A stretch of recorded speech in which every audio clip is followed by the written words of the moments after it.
All right, there we are. All right, here Hello, we are. hello. Hello. Yeah. All All right. Go ahead, Greg. no, all you, man. Go for it. Um, yeah. Well, welcome in, guys. This is episode 49 of the update log, and we have a very, very special guest with us. But as usual, I'm Rob, your host. With me are Matt and Greg. Although Matt is coming to us live from a different area. He's moved. I like the background. I haven't moved. I'm just dog sitting It's for my relocated. sister, and we'll see if this internet holds up because the internet here is not great. We'll see what happens. As for our special guest, I will let him introduce himself. Hi, everybody. I'm Twain Martin. I am the CTO of Upheaval AI, and I've been making video games for 3 decades and coding for 4. Yeah. He's also well. We're gonna get into this over the episode, tonight's episode. He has worked on, I'm pretty sure, games that you've all have played. I know I've played most of them. So he's definitely a legend in the industry. He's done quite a bit. Um, has been instrumental in revolutionizing quite a few things that I think most folks don't realize. But before we dive too deep, Twain, how about you give us kind of a abridged version of kind of what got you into the gaming, Into both as a gaming. player and then as a developer. Yeah. I'll say this is quick. I mean, it's been a long career, so it's kind of hard to say, but we'll try to do it as quick as I can. I think I was telling you guys earlier, I was a hippie kid, right? That's my Yep. generation. So my parents were hippies and, went to Woodstock and all those things, right? That led me to I lived in the woods a lot. I've lived in teepees. I've lived in Volkswagen buses and kind of been all over the world and the country doing that.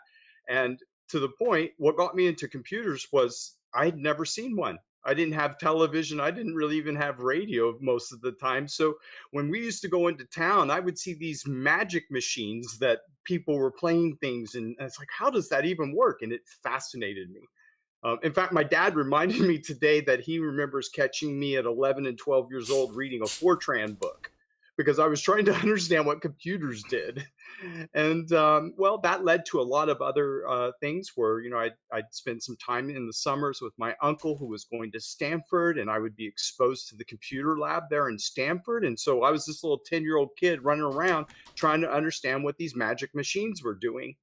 And well, one thing led to another, and I ended up going to college to learn how to be a computer scientist at the time because they didn't have gaming degrees, and anybody that wanted to make computer programs had to get a math degree. And I was, been to a lot of schools when I was young, and I didn't have very strong math skills. Most people kind of told me like, "Yeah, it's going to be hard for you to become a programmer," but I didn't care. I wanted to figure out how to make these machines make worlds for me, right? So I kind of got a paper route and I started doing things like saving up money, and I bought a Timex Sinclair that had a whopping 8K of memory on it and a little membrane keypad, and you actually had to put it together as a kit, and I ordered it from overseas and had it sent to my house. And at that He was time, all in. yeah, well, I was 11 and I was bound and determined to figure out how to make video games for myself. There you go. And so about 11, 12 years old, I wrote my first lunar lander game. It was the first game that I ever wrote. Something very, very, very long time ago. Well, that passion never really died for me. I continued to want to always work with computers, and I always was buying computers. And I saw my first computer, like home computer at college. I remember the day, IBM and PS1, and it was a big deal. And oh my gosh, and they had a stand and you could play chess. And I was, oh, this is it. I can play chess on a computer now, right? And then we got into BBSs and online and things like that. My entrance never waived. I continued to want to learn, and it was all self-taught. Well, we'll speed up. But then I was fortunate enough to, at one point in time, go to work at Blizzard Entertainment. I started out in the customer service department, and I was working on databases because prior to that, I was working on databases and doing inventory management at Edwards Air Force Base, which is where my college kind of led me. There was no career track to become a game programmer. In fact, I didn't even know how to do it. So I kind of just learned as much as I could. And then I was looking one day online about this new game that was coming out, and it was going to be amazing. And it was called Diablo. And I was like, this is, oh my God, what is Memories. this? This is something completely different, right? This is like Crusader No Remorse, but in real time. And so Yep. I wanted to play that game, and I started talking with Blizzard Entertainment. That led to me getting a job there, and then I brought my expertise with databases to them and kind of started melding what databases can do for video games. That led me to a position on the World of Warcraft team. I think, if I remember correctly, I was the 8th member on the team, but certainly under the first 12. And what did I do? Well, I got there and I started doing what I knew to do. I started making things database driven, right? And data driven. And so I started making tools for making items and creatures and things like that in World of Warcraft. And that led to me being on the, I was on the team, and worked on that for 5.5 years. And that was an amazing experience. The people that worked on World of Warcraft, the family that we built, we're still in touch with each other today. We almost all of us work in different places now, but we still keep in touch all the time. So that led one thing to another. From WoW, I was fortunate enough to be one of the founders working at Carbine on WildStar, the MMO, and that led me to work on another MMO called Defiance. That was a TV show tie-in on the sci-fi show and the game, which was awesome, totally cool. That led me to work on a couple other games. I've also worked on ZeniMax. I've worked on Redfall. I've worked at Microsoft. I've worked at Obsidian on Armored Warfare. I've worked on indie projects. I've worked in the NFT fields. And I've worked at mobile, I worked at SciPlay, I've done consulting for Unity, but all of this is just based on the passion I have for gaming. And that's what led me to do what I'm doing now. Is I want to get back to the roots. I want to get back to gaming. I want to get back to making games for gamers, and I want to start building the things that I want to play again. That's the thing that I remember the most about WoW, is that everybody on that team, we were all trying to build a game we wanted to play that no one else had made. And so that's how we got there. Well, I'm taking that same passion now and trying to build something different that no one's ever seen. I mean, that honestly, you hit several nails on the head, man. That's kind of, I think, where do you start with that? You've been all over the place. It's like more accurate to like say where you haven't been. What haven't you done? It's been a wild ride. It's taken me from like California to Boston to California, and currently I'm in Texas, right? Like I've bounced all over the country just working at the different studios and learning from them and teaching them what I know and learning from them about what's good, what works, what doesn't work, what's expensive, right? Like how is it easy to run? How is it hard to run? What do you need to make games? And it's given me a very, I think, unique perspective on how to build games, because I've been exposed to so many of those. I didn't specialize at like PC development, or I think mobile's awesome. I think NFTs are awesome. I think anything that provides an enriched experience for gaming and helps me build worlds that people want to play in is awesome. And so now I'm kind of bringing all of that experience together to build the next thing. That's a wow, and hey, we are very glad to have you on the show tonight, because being able to just chat with you and hear some of the stories and whatnot, and your vision is so in line with the direction that we've been going and trying to drive home, that it's kind of uncanny, really. But I like it. I think all gamers feel this way, right? I talk to gamers all the time. I'm a gamer myself. I love games, right? And it's what I miss. I want games for gamers again. That's why, like, I think like you see a lot in the indie scene, especially where Mm. you see a game that like reminds you of something you played in your childhood. Like they're recreating that with their own spin on it. Hmm. I've seen games that remind me of like Chrono Trigger. I've seen games that remind me of like original Paper Mario. And those have been like some of my favorite things that I've played in a long time. Also like Final Fantasy Tactics. Like I've seen Ah, people making now things that I absolutely loved when I was a kid. And Yeah. I think that's yeah. like I think a lot of us are going through that. It's like I want that shit again, you know? Yeah. I No, want to make 100%. I want to recreate what made it special and bring it like to the current day with my own twist. Yeah. Yeah. You need an updated EverQuest, bro. Dishes. That was a fantastic game. I do remember What? that. That was one of the first games I played. Was EverQuest, obviously Vanilla WoW, Diablo, and all those.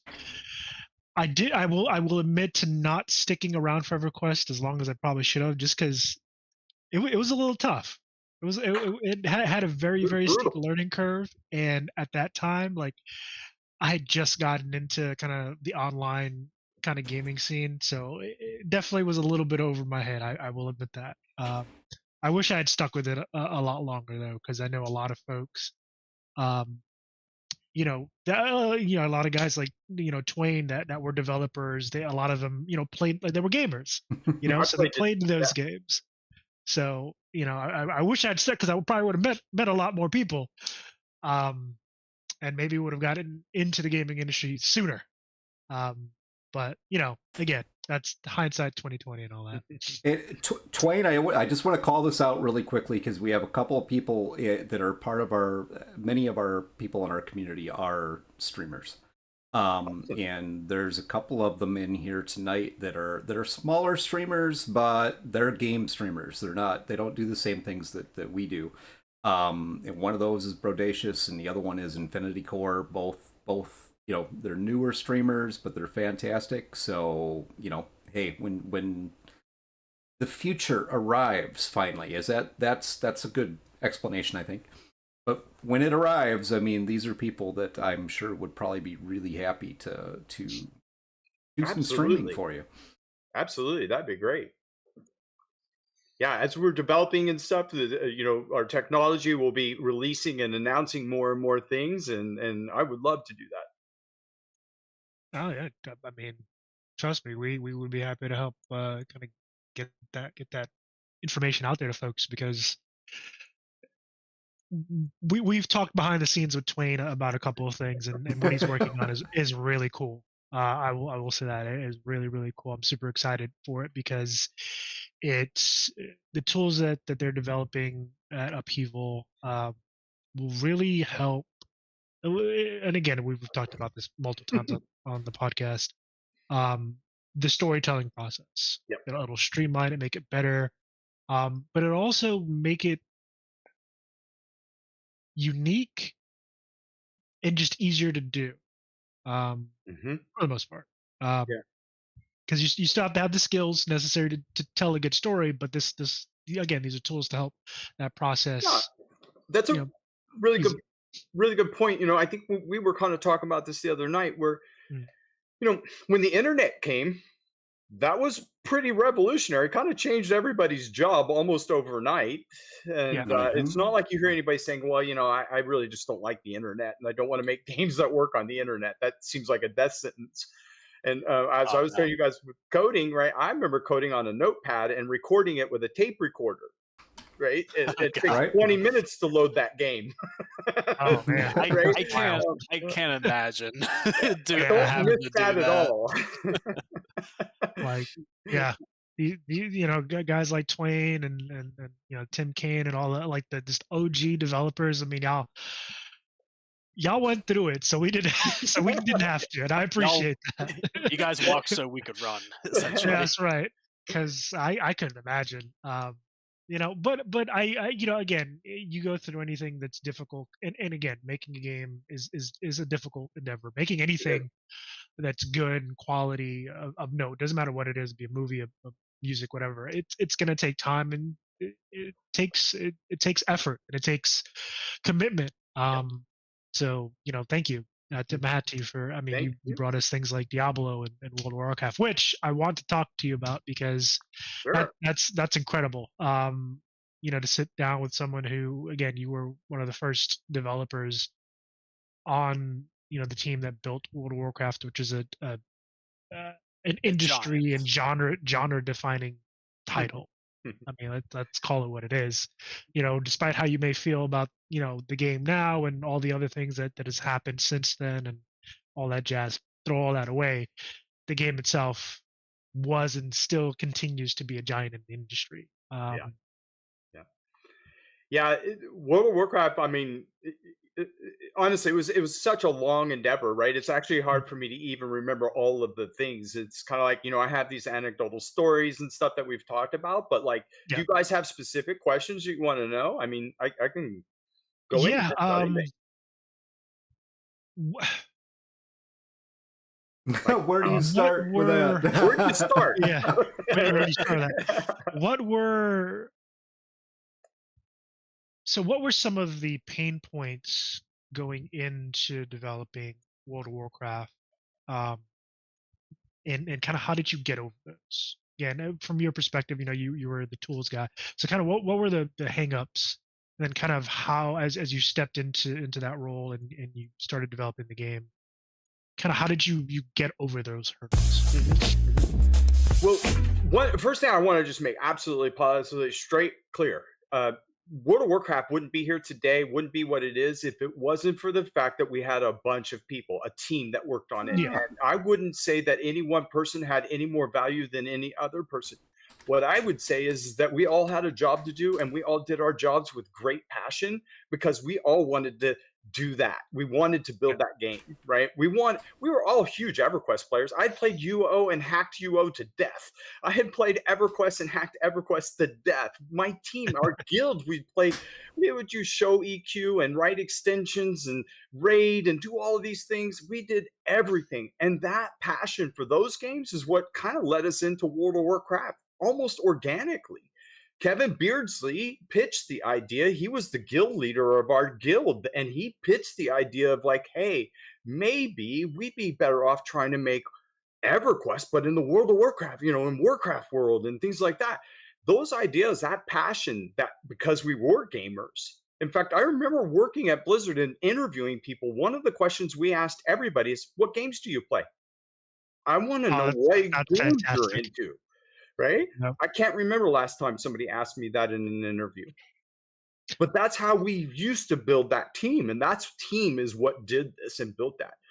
Now, directly, what were my personal challenges? I was a self-taught programmer. I had no formal education in the sense, we didn't go into this much, but I was I tested out of high school. I quit high school early. It didn't work for me for some reason. I either knew it or didn't want to know it, which is kind of naive, but that's how I was when I was, 16. So we all were.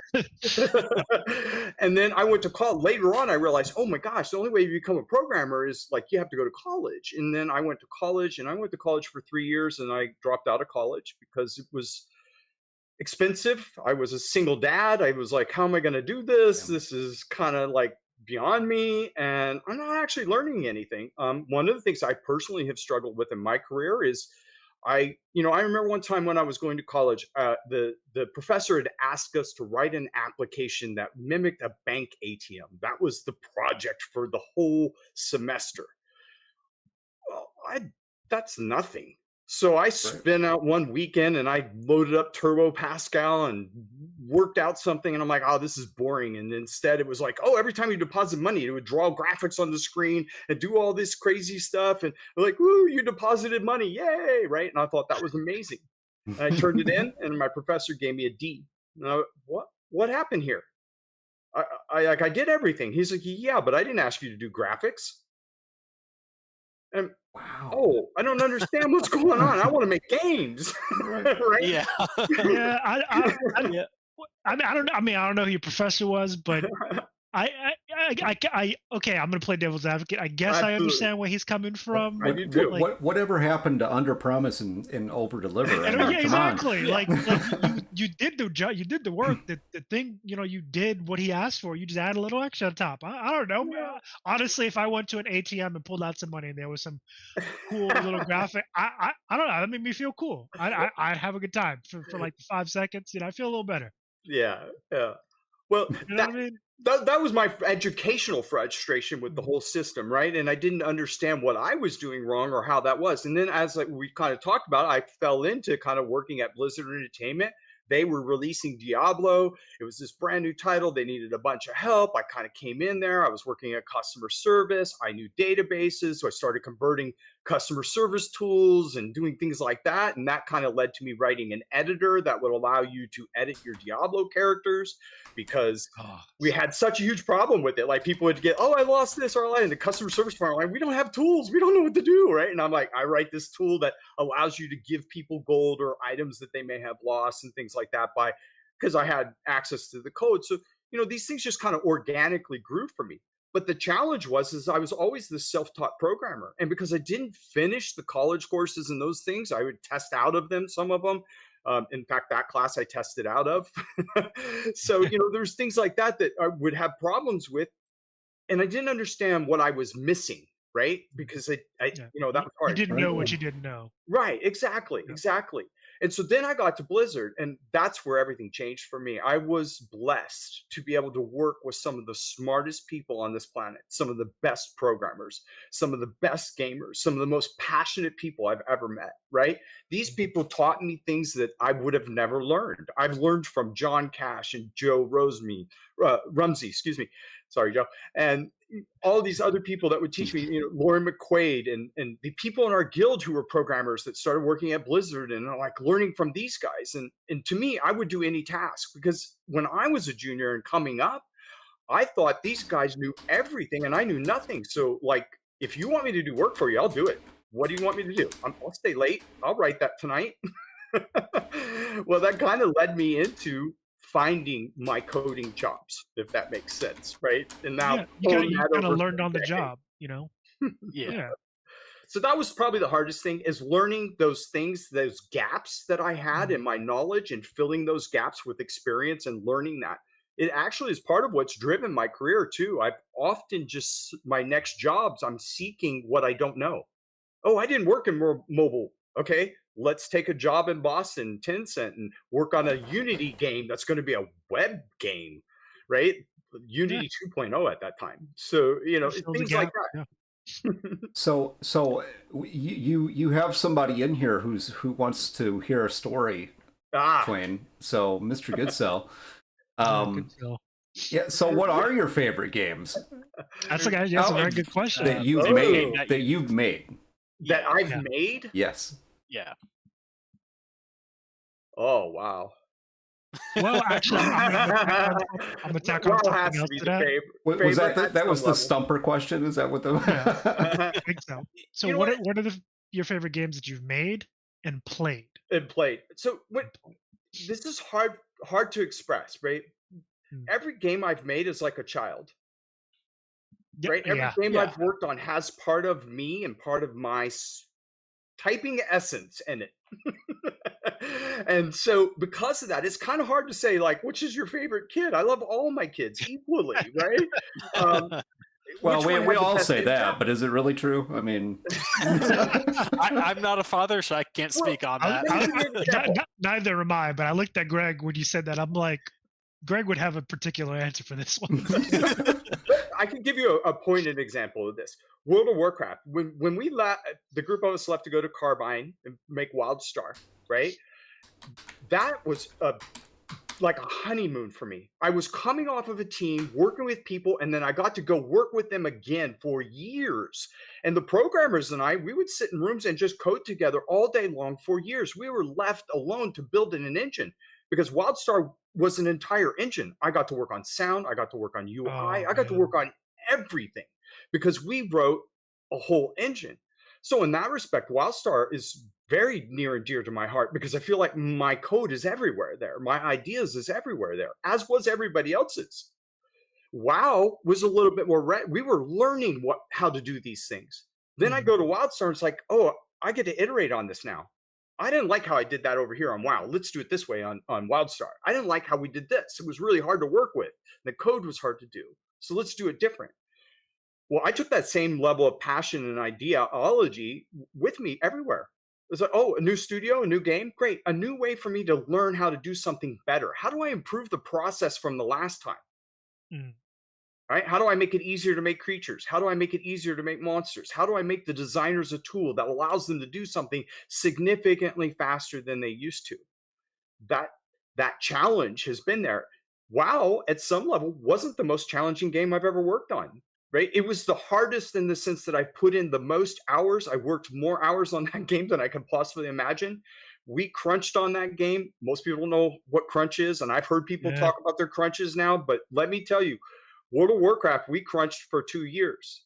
In the Oh last 6 months God. of World of Warcraft, I worked 90 to 110 hours, 7 days a week, no days Oh off. God. Right? And I wasn't the only one. The whole team did this to put that over the launch. We Mhm. ate together. Food was brought in every single day. Right? My kids came to work to visit me. And Right? and I Hey, know again. No, go ahead, Greg. the two secrets, man. Two secrets to success. Number one is don't be afraid to be awful at something, because if you wait until you are the expert or feel like you're really great at it, you're never going to do it. Just Yep. do it. Yeah. I And mean, like, no no, one starts off an expert. That's right. Right. Well, I still suck at most things, so I mean, um, Yeah, but like and- even the most famous artists in the world started with complete dog shit, and then they worked Yep. their way up, Yeah, just better. That's right. constantly practicing and improving until they became like the world-renowned people that they now are. Yep. Mhm. That That's goes for absolutely any true. creative endeavor. that's Every painter had a first stroke.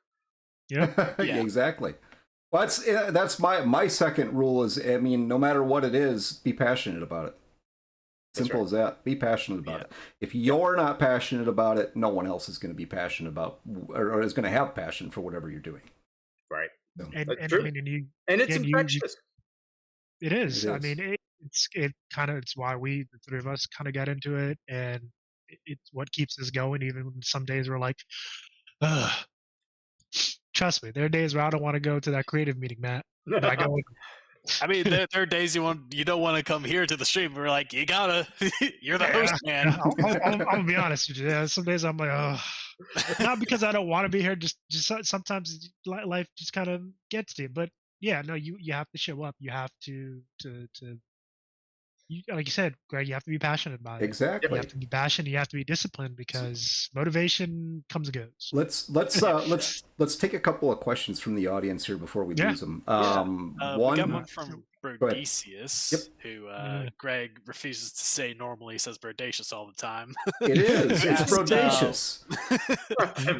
what was your favorite EverQuest class? Oh man. Oh, hold on. I got to search the archives here. Okay, so here's the thing about EverQuest, and you're not going to like this answer. I liked all the classes. Every one of them had a utilitarian value, and we used to dual box and quad box better than anybody. Right? We were writing tools that would allow our followers and keyboard checks. We were doing everything we could possibly think of to control as many characters at once. But if I had to pick one, I'd say what's his name? What was his name? Toadeye Moonshadow. That was my favorite character of all time that we had. And it's an interesting story. He was a druid. He was the teleporter. I think every person in the entire guild leveled that guy up at least once or twice, right? New things would come out because he was the porter. He would bring us in and teleport us to every place that we'd go, get to see things and do things that no one else could do. Toadeye, druid. I think it was a halfling, if I remember right. That sounds like a Alright, halfling alright. name. Yeah. Now, EverQuest Alpha, I liked ogres because in the beginning of EverQuest Alpha, when I was playing in the alpha, ogres had collision, and their collision box was so big that you could actually block off people's entrance and exits, infills and exfills. So Oh we no. used to go into, what was it called? What was that big tree that you would go into? I forget the name of it. There was a zone that had this big tree, but that tree had a Z value that went like way down. It went down, right? So what we used to do is we'd pull everybody down into the very bottom, and then we would hit the big monsters, and we would train them all the way up and block with a big old ogre right at the door, and everybody gets slaughtered by a mob full of gnolls, and then you go through and loot everything. Oh god. Oh, that's great. Wow, that Uh, sounds Oh, like look, me there's as a another one. DM. You could pull all of that, by the way, at the very top of the tree. If you accidentally walked into the tree, you would fall all the way to the bottom and to certain death. And it seems like a really terrible place to put it too, because it was this zone that you had to go through from a starting area in the northern area. And if you didn't know what you were doing, you would walk into that tree, fall to your death. Well, we realized that there was a bug when you cast AoE spells that ignored Z. And so Huh. we'd go up to where that tree was, and we'd cast like an AoE effect, and it would go all the way down to the very bottom of the dungeon and aggro everything to the top. oh, that's an That's exploit so right cool. there. Yeah. That talk about pulling. Oh man, Yeah, that's that's great. pulling. Oh man. I do want to circle back, and again, guys, before I continue, if you have any questions for Twain, please drop them in the chat so we can field them. But I do want to circle back to something you said a bit ago about the fact that you haven't been asked what games did you play in quite a while Hmm. when you're doing interviews and stuff like that. And obviously this is a very broad-ish question, and I mean obviously we'll never really know the answer to this one, but do you think developers now in some respect have kind of lost the passion for enjoying games? I Because I'll be honest with you, in certain instances, I feel like the industry in some ways has. so I don't think I'd say that. I Okay. think what I would say is this, that our industry has gotten so big that there are now a lot of people who are working in the industry and doing things that don't have to do with gaming, and maybe they're not gamers. But all the people I know that are true passionate gamers that work in the game, they're still gamers. Right? I can call up any one of my friends at any time. What game are you playing? Did you play the new Modern Warfare 3? Yeah. Things like that. All those things, right? Did you play, Uh, Madden 2055 or whatever we're up to right now? whatever number, yeah. But we kind of, I think we even touched on this. Like that's not the gamers. That's not the developers even Yeah. necessarily, right? When we talk about these long hours that you have to put in, making games is one of the hardest disciplines there is, and that you kind of have to love it. Okay, Mhm. I could have made. I think I told you guys this the other night when we were talking. I could make double or triple what I was doing if I would just leave gaming. If I Yeah. went into medical, I could make so much more money. But Yeah. then I don't get to make games. It's and I have to be worried about, like, does my code save or accident? Is there a bug in my code that that doesn't Yep. seem like a good trade off to me. But so you can't necessarily do it because you want the money. You have to do it because you love the games. Yeah. Right? You have No, to I play it. agree. I Right? agree. I absolutely agree. Again, because and for anyone for any one of you out there who's pursued a creative endeavor, you understand, like it there are going to be days where you don't want to do it. There are going to be days that you're going to come up against a wall, whether you're a programmer, whether you're an artist, whether you're a musician, and that drive, that passion is that discipline, primarily in my opinion, it's discipline coupled with all those other things is going to get you past Yeah. that. And I think Infinity Core, so Infinity Core says personally you think let's see, the day-to-day coding devs haven't lost their dream and their passion. I agree with that. But Mhm. the managers and execs of game companies definitely focus on the beans, and by beans I know you mean money. And I think that's an accurate summation, I feel. And and it could be that, especially with the fact that social media is now a big thing Mhm. and we're more connected than ever, and people are, you got journalists and folks who are doing deep dives into things and kind of pulling out the skeletons in the closet. There's a bunch of things going on Mhm. that unfortunately I think the loud minority makes it appear, that gaming or the game industry is kind of lost. Because I've heard this from other folks who feel like, the I guess what we would consider AAA is really kind of lost that oomph that it used to have. Well, But you bring up a good point though. Like again, it's the devs, the guys like you who are in the trenches still making the games, definitely has not lost their passion. let's talk about that for just a minute. Like, Yeah, let me kind of absolutely. dive into that just a tiny bit. Like, okay, so let's say that you're a programmer and you work at Blizzard, and instead of doing like what I did, and I went and I moved and started doing some, but let's say you stayed there for 20, 30 years, right?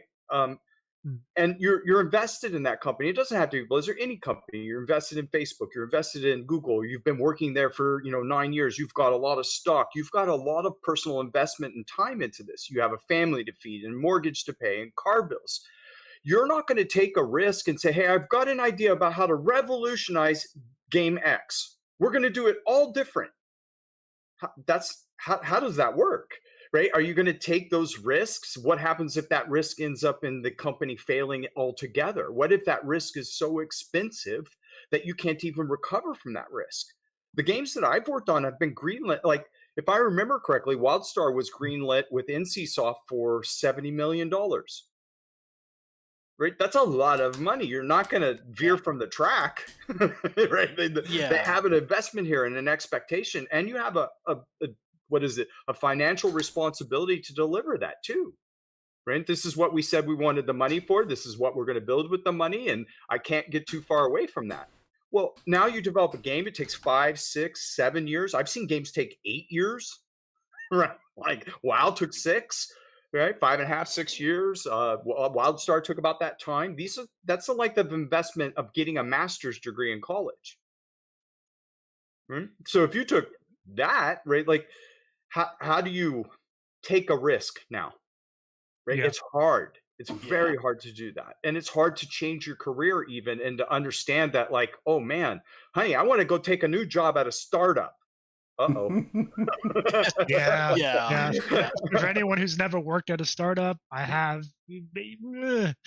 It's a challenge. It's a challenge, and honestly, and I don't know about you, Twain, but for me, there are days where out in the back of my head, I was like, "Am I gonna have a job tomorrow?" Just because it's risky, it's very risky. Working on hopes and dreams. Hey, you didn't have a job before you did it, so I mean, what's the? Ouch. Actually, Wait, it's funny too. There's like this. What is that? An oxymoron about this, right? So when you're young and you don't have any of the responsibilities, you can take all the risks in the world, except for you don't have the experience to know if something's even a risk. Right. Yeah. We've talked about this before on the podcast when it comes to like, the risks and why you have like certain series in the AAA gaming industry that end up being the same thing every time, Call of Duty or Madden, stuff like that. Because yeah. as you had just put it, they have that. There's so like I think because we talked a bit the other night, and I think the way that you put it is that there's so much weight behind these games, and that there's so many stakes on whether they succeed or fail. So they're going to keep on doing what they know works and what they know sells, and that. Fortunately or unfortunately, depending on how much of a fan you are of those games, that leads to kind of like this stagnation.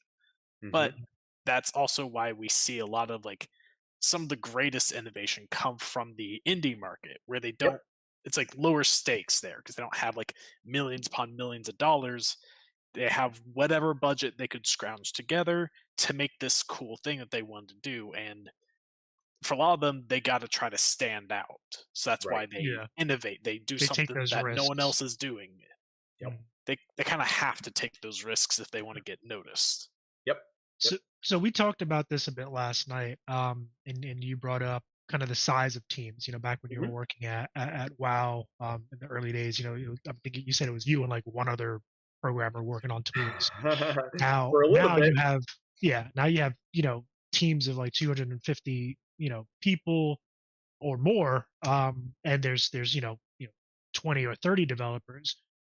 Do you think, again, being someone that has worked with just one other developer or a couple of other developers, and someone who's worked on a team with over hundreds of people, do you think the teams have gotten, in a sense, too big? because I remember last night we were talking about it where pivoting and adjusting are a lot harder when you have to move 250 people as opposed to let's say 60. Hmm. Yeah, I think the analogy I use to talk about that is, you have a barge. When a barge is coming through, right? Like it's moved by tugboats. The barges don't steer themselves. Heck, remember the one that just ran into a bridge? It couldn't steer out of Yeah. the way, even, right? That's Yeah. what barges do. And that's what happens when you start building these teams. You get bigger and bigger and bigger and bigger. And now you need tugboats to move the barges, and you're going to move them very slow. It's not going to happen fast. It's going to take meetings, and it's going to take planning, and it's going to take production, and it's going to take scheduling, and waterfalls and agiles and jiras and oh my, everything you could possibly need to actually make that barge change course. So the bigger companies can't change course. In fact, I would argue they're not supposed to. Do you really think that people who are investing in Madden as like I've got my money and I'm going to put my retirement into EA and into Madden, do you really think they want them to change the recipe for Madden? I don't think so. It's a good point. I mean, as long as it keeps working, it's not going to Yeah. change. Like Yeah. I only ever see it changing if those sales start going down. Yeah, What I definitely would that like to see, age-old adage of if it ain't broke, don't fix it. yeah, exactly. But what I would like to see more of personally in these big, like I have a say, in the bigger companies, but what would be cool for us, I think, as gamers is like, hey, can you spin up an R&D department? Maybe they can invent something amazing like Fortnite. Right? Can we do more of this? Can we have some little divisions? I remember when I was 20, 30 years ago, almost every big studio I knew of had an R&D department that was trying to build a platform or try to solve the problem that nobody could solve or try to build X, Y, and Z, you know. And then maybe you'll get a good idea, and then maybe that one can grow from those ashes, if you will, or from those ideas, right? And, Mhm. and Oh that's yeah. kind of what we're doing here at Upheaval. We're trying to take a step backwards and understand, like, what were the advantages when we were a small 40-man team? World of Warcraft was primarily developed by about 40, 45 people. There are some pictures of some of the original That's bigger wild. teams. Like I told you guys the other night, I think on average we had about 11 programmers. Not to discount the involvement of everybody, because at the end of there, a while to build a game like that, the whole company came together and unified and rallied around that game to get it out the door, right? It took that much to do something that big.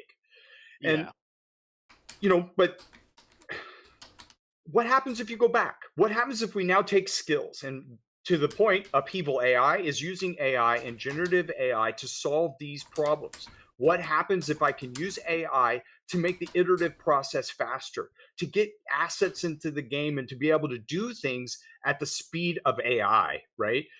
I believe that that's going to change how you make and play games entirely. It's going to flip it entirely upside down, and we're going to get back to a place where 10 highly creative people can do the work of 100.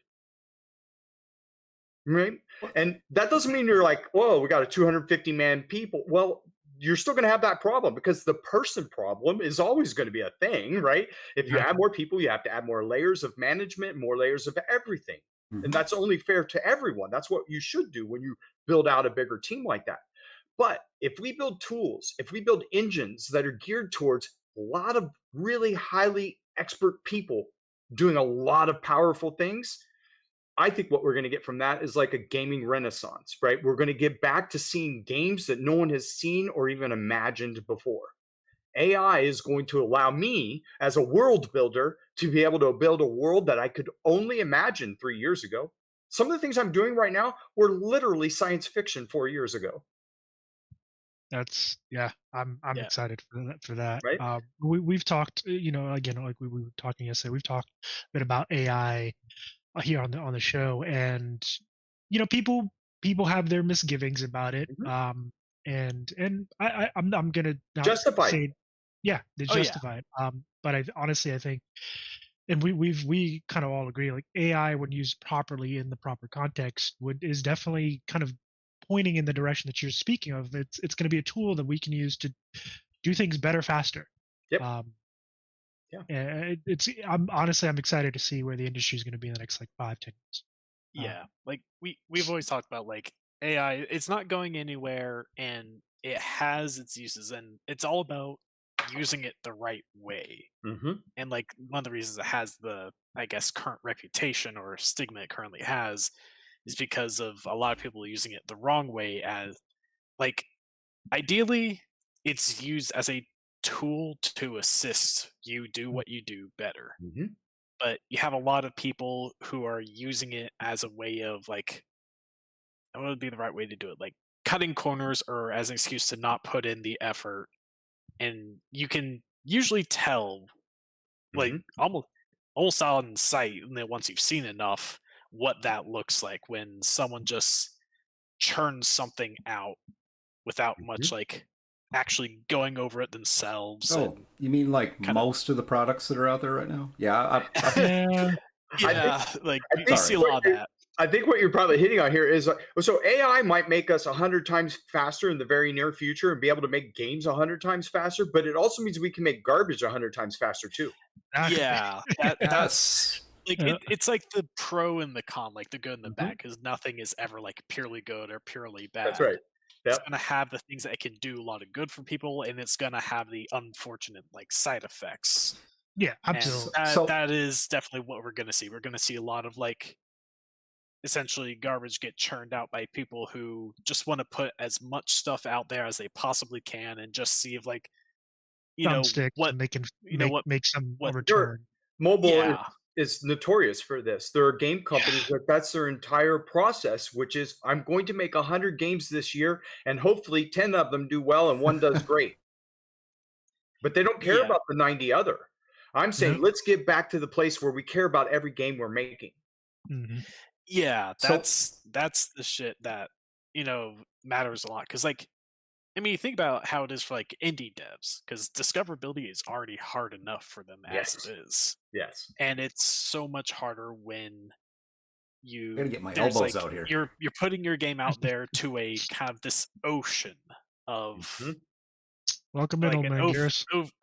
ocean of like garbage, stuff that's been churned out. Yeah. Like have it like even without AI, you see people already doing this with like, they buy some assets off the Unity or Unreal stores, which Mhm. in of itself isn't a bad thing. If sometimes you can see pretty good games with some common assets in there, but when Mhm. they do that, just mash them all together and just put it out there as a game.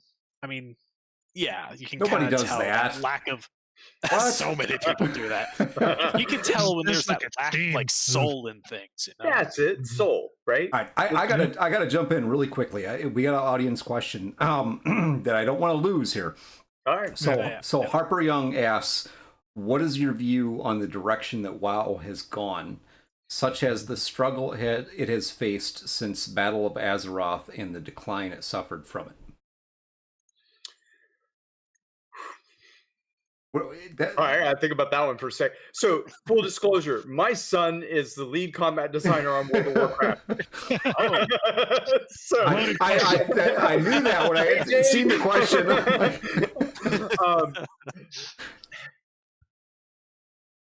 We talked about this the other night a tiny bit, right?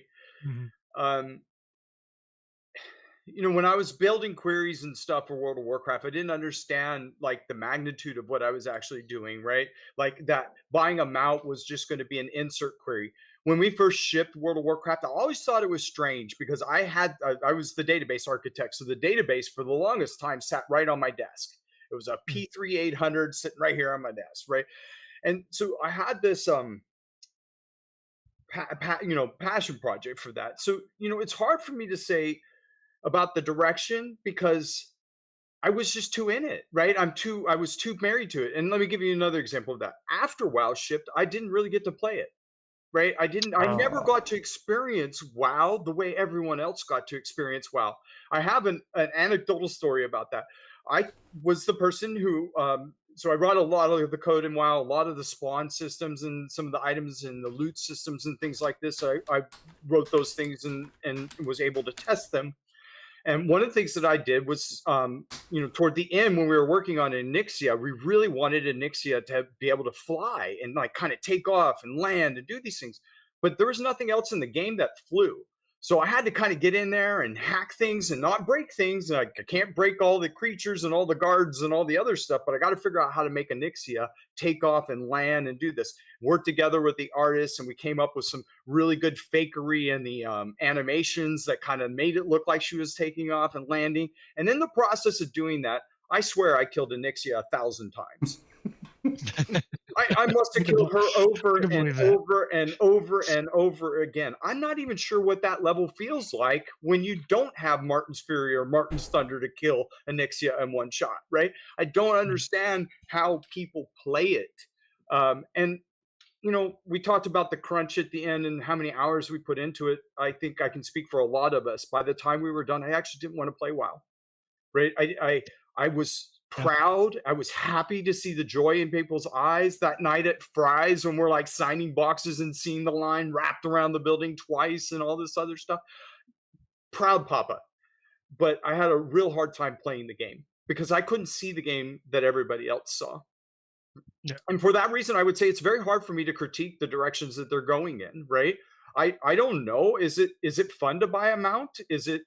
Do microtransactions ruin the game? When I see people playing Classic online, it looks pretty much exactly the same. Looks pretty cool from a Classic perspective. The things that they're doing in Dragonflight, oh my God, we talked about flying when we were making the game. I'm so happy to see that finally come and be in there and do it. I also see the Blizzard team, amazing. That game is almost, was it 20? Did it hit its 20? I think it's getting close to 20 years old now. Close. Right? Yeah. It's still alive. It's still a living and breathing community that they got to be doing something, right? Longest running MMO. Yeah. So in that respect, keep doing what you're doing. Got to be close. But we did talk about those problems, right? It's hard to innovate in a field like that because, well, let's put something new out. Maybe 20% of the people love it. So you just pissed off 80% of the people? Uh-oh. That doesn't do well. So you have to be compromised when you get to that place. It's very difficult, especially when you take into account the time and the money and the effort that's required to make this content. Yeah, you're definitely on the wrong side of that 80-20 rule. But really quickly, if you are enjoying some of the artwork down in the corner, that corner, yeah, that one. This is all artwork coming from The Realm, which is a project that Twain is working on right now. And awesome stuff. So yeah, most of those images are portraits of creatures that are created and are in the game. In fact, we created one earlier tonight. We did, and we're going to do another one too because we got to create Raz, man. Yeah, we have Raz together. We got to put Raz in the game. Absolutely. On November 23rd, it'll be 20 years old. Is that right? November 23rd. Wow. So, hey, what was the date that ChatGPT 3.5 came out on? The 21st? Boy, that's close. Coincidence, huh? Oh, no. We had all those magic moments in WoW, and we have every one of us has dozens and dozens of stories of what it took and what it was like to build WoW. I told you guys like Programmer Isle stories and Martin Fury, Martin Thunder stories. Yep. I was just going to ask about that. Can we tell that story? Of course. That's a fun story. That's that story, but you gotta like give it the whole thing. Like starting out with Leroy Jenkins. I mean the dude that did the not really Leroy Jenkins, but I love Leroy. The story reminded me of that very much. Yeah, really, a lot like that. So the one for Programmer Isle, it kind of goes like this.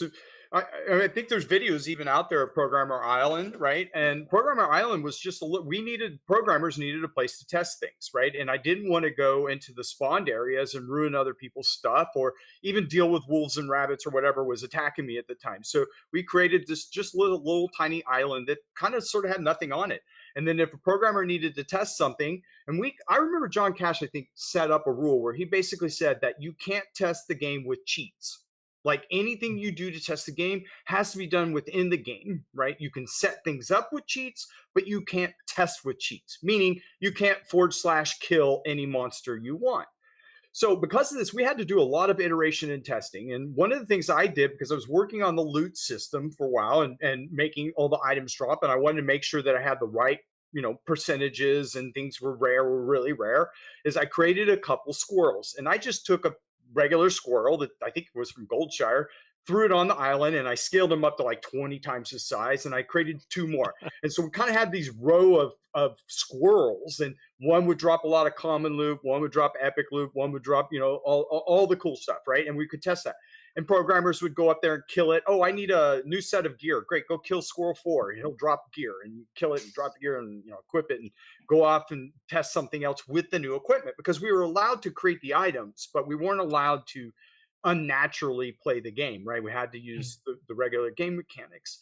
So anyway, we don't really think much about Programmer Isle. It's just the place we go. Games release and things like this. And well, we're at the time, I told you everything was database driven. I think if I remember correctly, we had Oracle databases, right?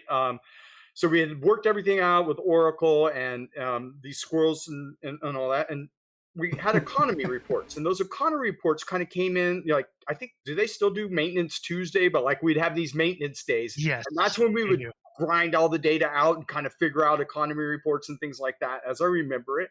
And one guy in particular kind of showed up and had like a little bit too much. So we kind of like dug into the logs and stuff like that to figure out what he had done. And to make the long story short, he had decided one day he was just going to kind of go to the west side of the, of Azeroth, and he was just going to swim west till he couldn't swim anymore, right? And at the time, we didn't know it. There was a bug, or at least I didn't know it, that when you ran out of fatigue, you could like jump and it would pop you out of the water just enough that you would actually get a little bit more stamina. And you could kind of like do this pop, jump, swim thing infinitely. Now, probably taped his keyboard down or something. I don't know what he did. But he like swam 2 or 3 hours to the west and finally gets to an island where there's these 3 giant squirrels that drop loot everywhere on the ground like piñatas. Kill them, they instant respawn, drop loot. Kill them again, instant respawn, drop loot. This guy filled up his entire packs, all of his packs full of loot, and then swam back for another 2.5 or 3 hours, right? I always wanted to be the fly on the wall. That if you're gonna do it right. No, really. I was killing giant squirrels on an island to the west, 3 hours from here, and it was dropping all this loot. They had to thought he was crazy.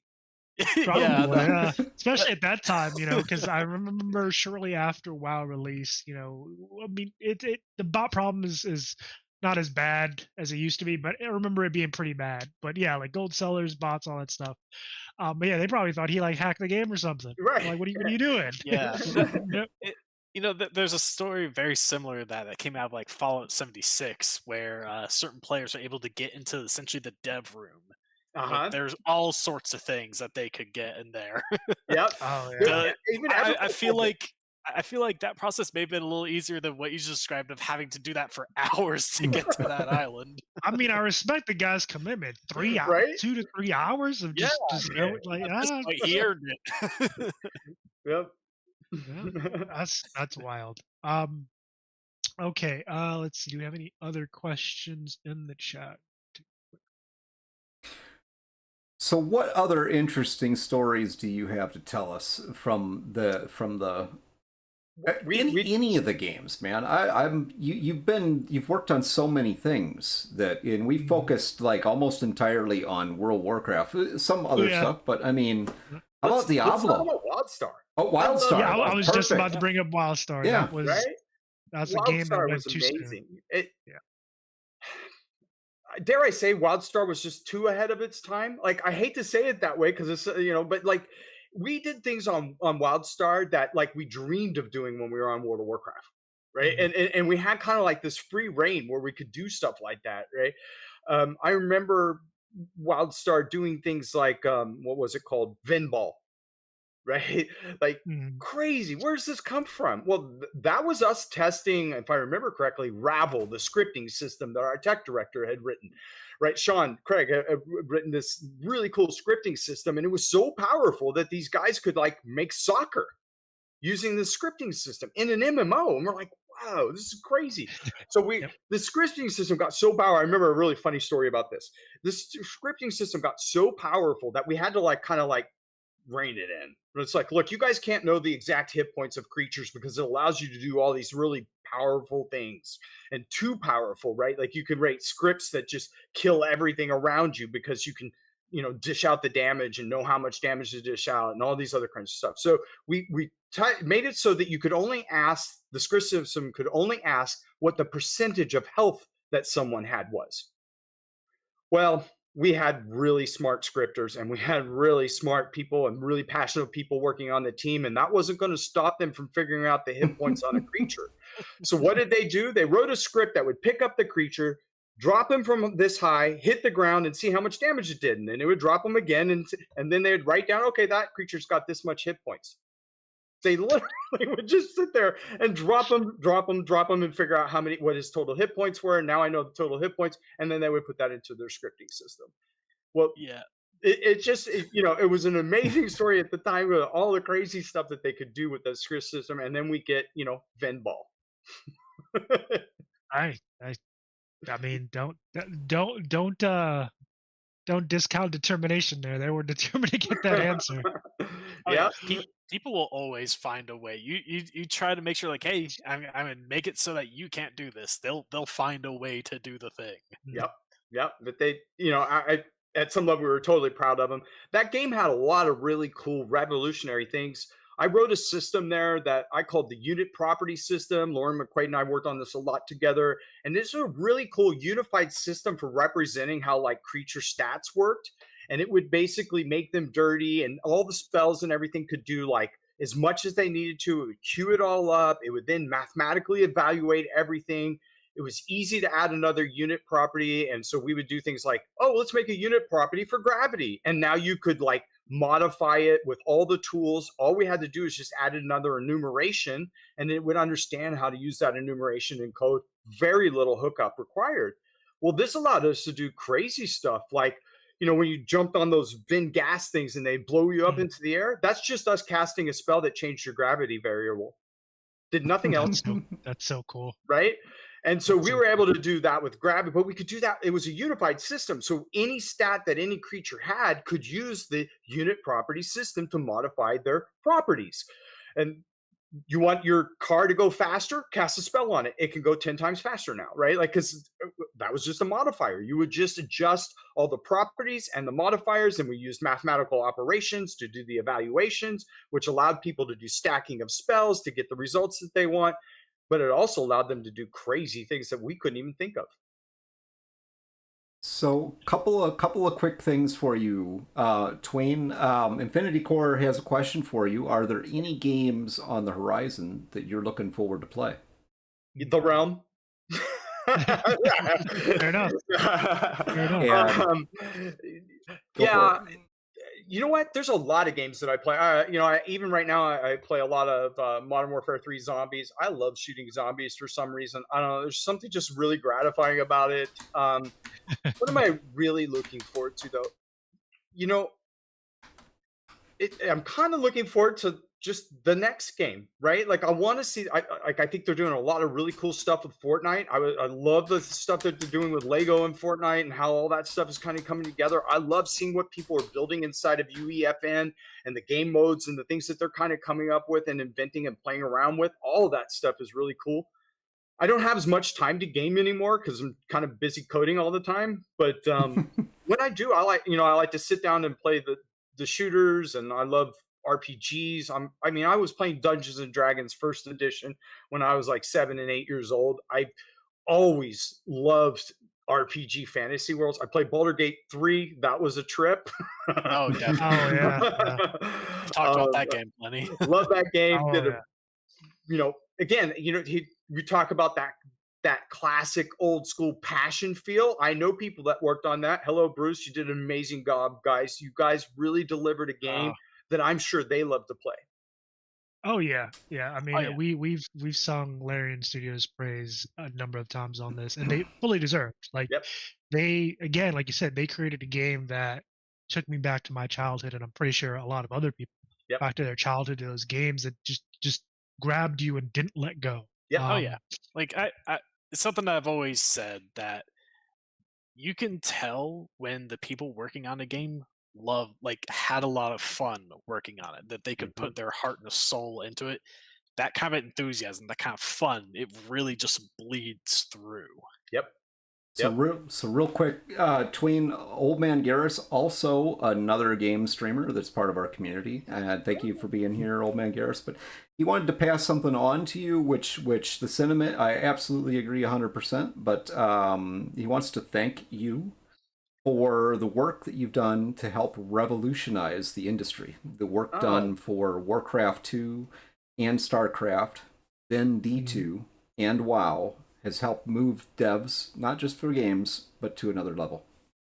thank you. Yep. Thank you Yeah. very much. No, absolutely agree with that. I am going to step away real quick, but yeah, thank you, Dwayne, Yeah, and all the work that you've done, man. it's fun. I enjoy it. Even like you mentioned StarCraft there, right? I worked on several of the maps. In fact, at one point in time, I thought I might become a level map designer for StarCraft because I enjoyed doing that so much. I remember working a lot with Jeff Strain on the tools for StarCraft because I was building something that would challenge his script system, right? So I built this game called Zergling Roundup, where you would just like electric zap these Gurney and try to corral them into the corner, and you got points for everyone that you would corral. And that led me to working on like Road War because I was a big Mad Max fan and, and things Absolutely. like that. So it's always that passion is just kind of always bleeding out to things, and I always have a can-do attitude. Absolutely, man. You are like a super energized person, so that's Oh yeah, awesome. yeah, definitely. Like you can definitely tell that just like hearing you talk, you have like a lot of passion for pretty much everything that you do. Yeah, it gets me in trouble. I mean, I feel like strong feelings of any kind can be a strength at times, and other times it's like it could be a problem. But I'd say overall, it's a positive. Yeah, I think it is a positive. I was a lot more aggressive when I was younger, and I didn't understand how to bridle my tongue quite as much, and that passion could sometimes say dumb things. Yeah, I mean, I think everyone has that kind of stage in life where they're like, I guess, not quite realizing just the words that they say and what effect that Yeah, really has on others. yeah. I think it's a pretty universal thing that everyone, at least I hope everyone learns at some point. Hmm. Oh yeah. Mhm. No, that's absolutely awesome stuff. So how about? I mean, what do you? Now, obviously, we have the realm, but I mean, Hmm. what do you? What does the future actually look like from your standpoint? I mean, how do In you? gaming Yeah. specifically, well, I can't go into too many details because I'm Right. working Right. on some of that future right now. Right. Yeah, um, like I said, we're getting ready to get to when we talk about those big teams. How does a team get to that size? Well, because you're trying to build something that's so massive that when you're like, okay, normally it would take me 3 years to build this game with 10 people. Okay, so I want to build this game and I want it to be 10 times bigger. So now I got to have 100 people to build it in the same 3-4 year cycle, right? Most games being on 2-4 year cycles. Um, so when you're trying to plan those things, that just kind of takes a lot. And I think what's going to happen with AI and generative AI and horsepower and just the technology that's coming from all these big companies, we're going to be able to do things as engineers and as game builders that, like I said, were science fiction even 3-4 years ago, right?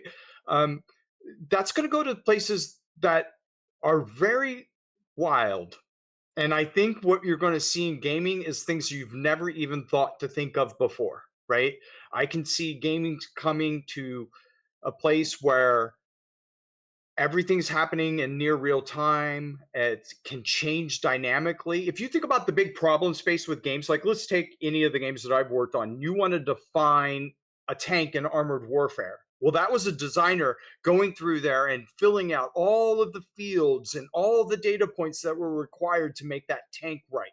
And if you didn't like it, we'd have to patch it. and then balance it and do this. And this iteration happens over and over and over again. Right. And the bigger the game is, the more of that has to happen. Well, AI is going to accelerate those processes. In fact, multimodal agents and being able to do things crazy like that, you could make AIs that can double check your work. I mean, I've been using data and statistical analysis data to do that almost my entire career. I can tell you about tools that I've built for designers that would take their 3-day process and turn it into a 10-minute process. I've turned processes that take 10 days and turned them into 10 minutes using tools, and using AI.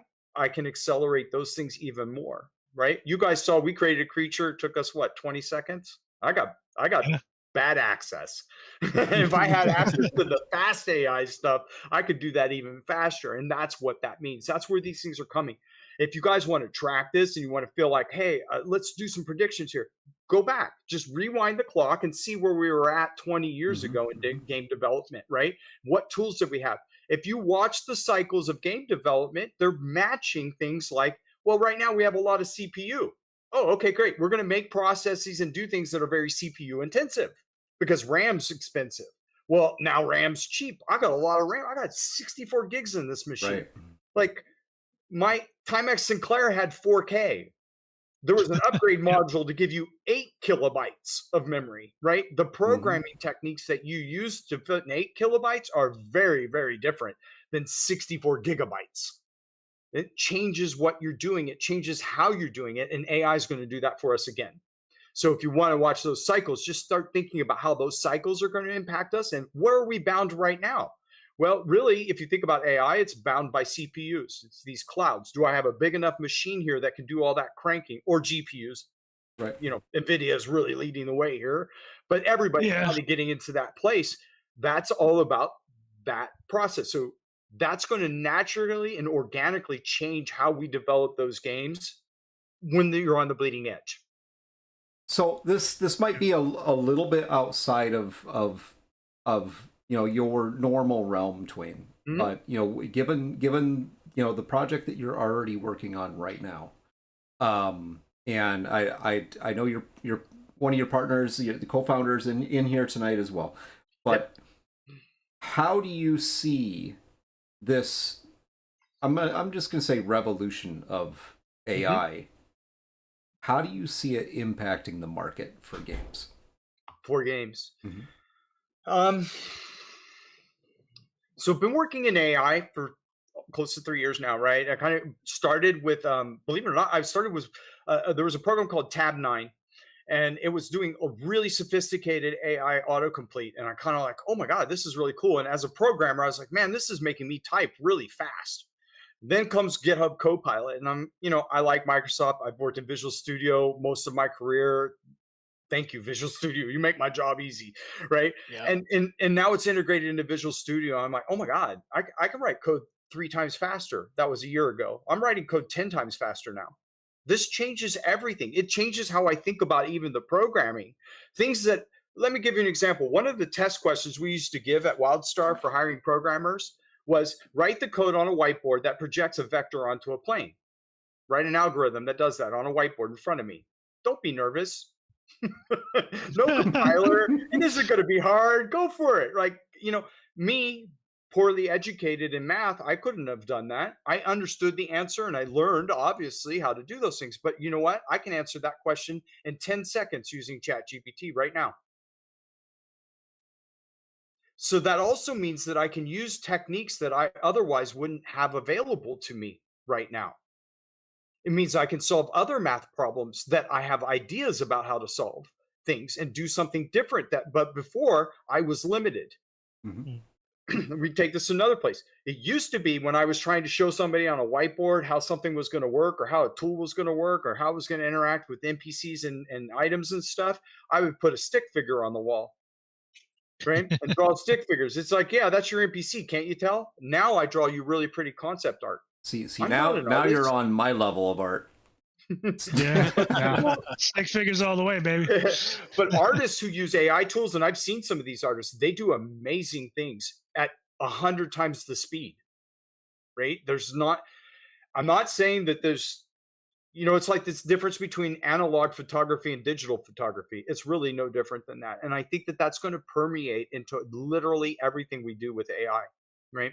I think it's going to change everything. It's going to change what it means to even play a game, because we have the power now as developers. I don't have to go find a mathematics specialist who understands math at a level that I can't comprehend to get a mathematical formula or a function working. I can ask my AI assistant now. So that allows creative people to be even more creative. So this is exciting stuff, and obviously, there's more to come in the future with the realm. There is a link in the chat where you can go and kind of check that out. So please do go check that out and see what the future has in store. Yeah, absolutely.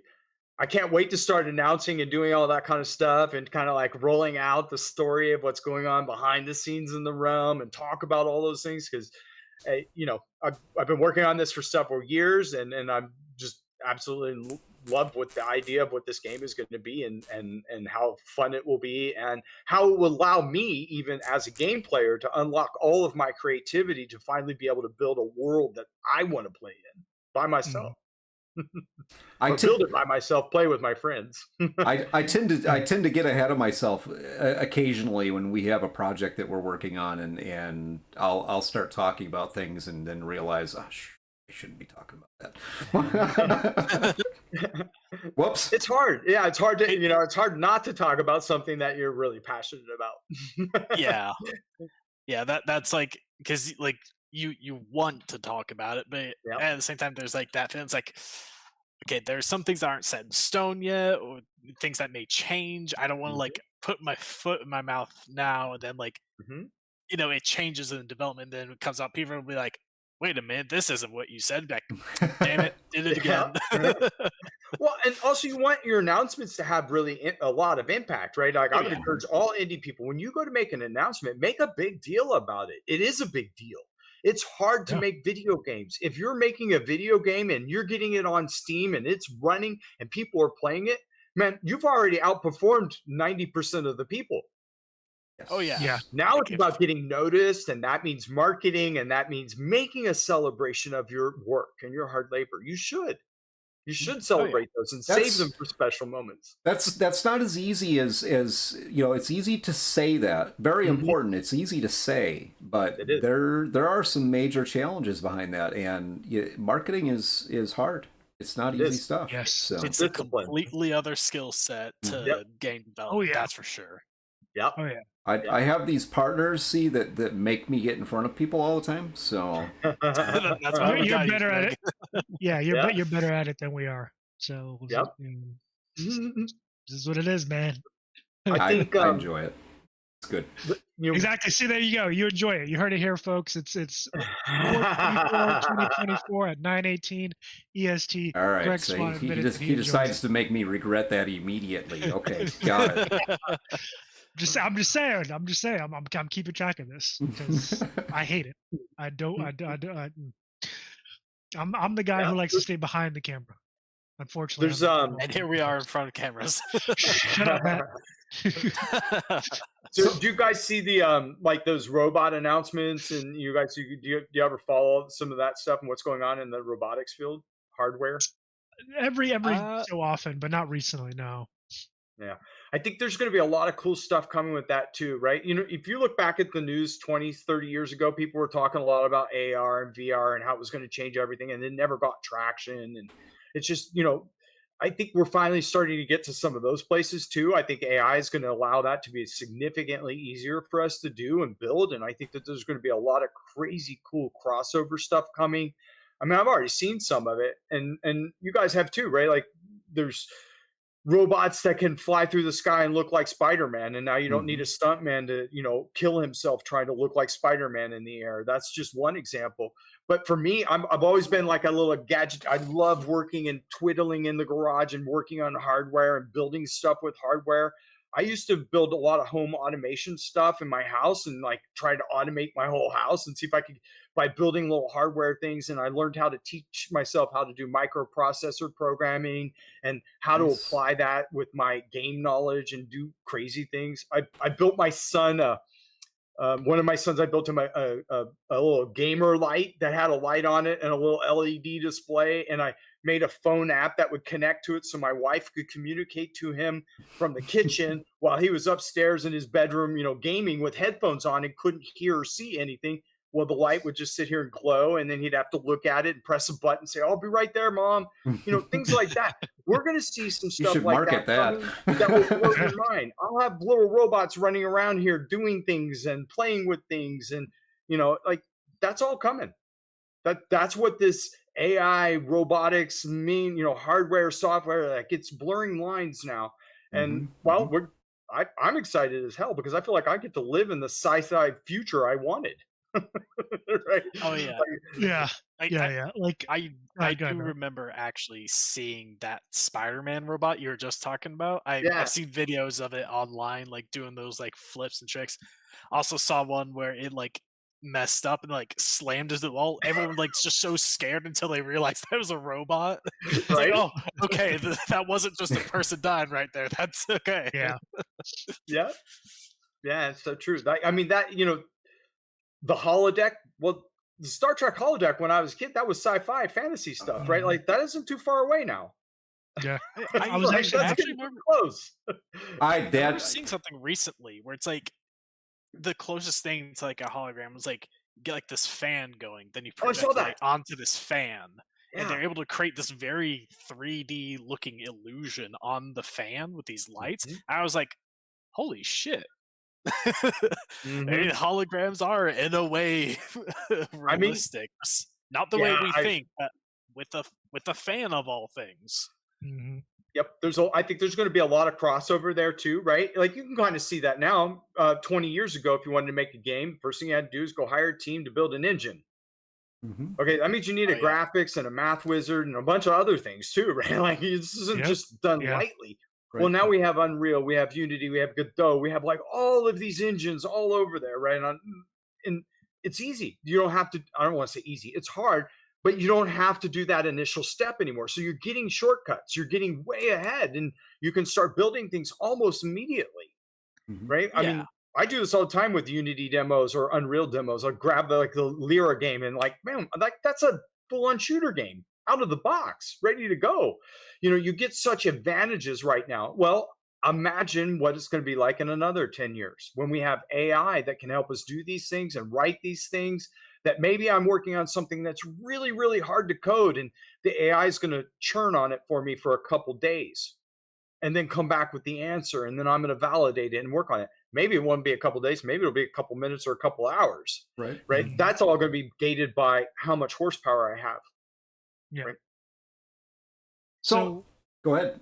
Go. I've been asking a bunch of questions, so No, I you was guys gonna go say, for it. based on the, again, like you said, the integration between AI, generative AI, and now, you mentioned robotics. Do you think we're far off from seeing something similar to Ready Player One?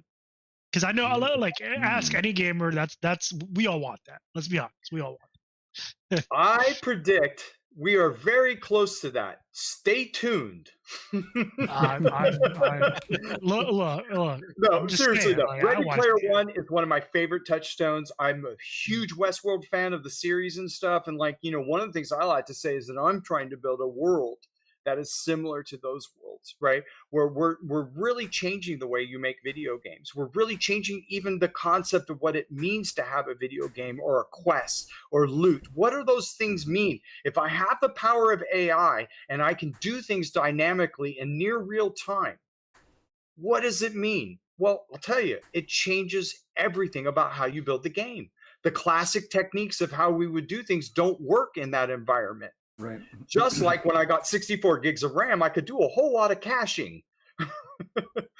Well, just think about think about the potential here. Through the use of AI, integrating AI into these game machines, game engines, you no longer have the potential for the simple things that people that play games for a long time, the simple things that bother you. The first time you play through a game, or the first how many ever hours you put into a game, all the dialogue's fresh and new. But after a while, it becomes stale, and you basically just see the same things over and over and over. That's right. I was an adventurer until I took an arrow to the knee type of thing. Yeah. Yeah, Like, that there's only old but so many meme. times I can see that damn line. Right. How many arrows did you take to that knee? I mean, geez. Yeah. I hear it in my head. Yeah. But that's the potential, and that is awesome, because that is something that myself, and I don't get to play a lot of games anymore. I spend most of my time doing these things, and yeah, but when I do get to play, that's what I want. I want a game that is going to be more responsive to me, and not just get to a point where I'm just recycling the same thing over and over and over again. Go ahead, man. I mean, that is the promise of AI, right? It's I mean, we're going to get there.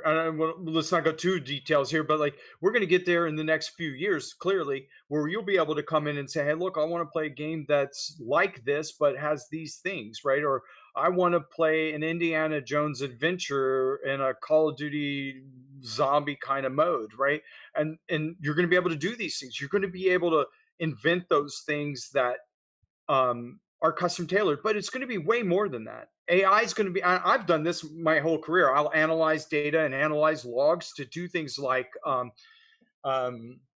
custodial marketplace. That's a trivial example, right? You go to look for what's for sale on the store, and I'm showing you the things that I think you would be most interested in. That's exactly how Netflix works. That's how most all of these things work. Right. That's them just taking and assigning a number to you that is being built from your patterns of behavior. Right. Into an Well, that's algorithm. not unlike what AI can do, except for AI can do this super, super fast, and it can analyze that data to tell us what we're doing. Well, that's going to open, as a game developer, that opens up the doors for me being able to present to you the things that I think you will like the most.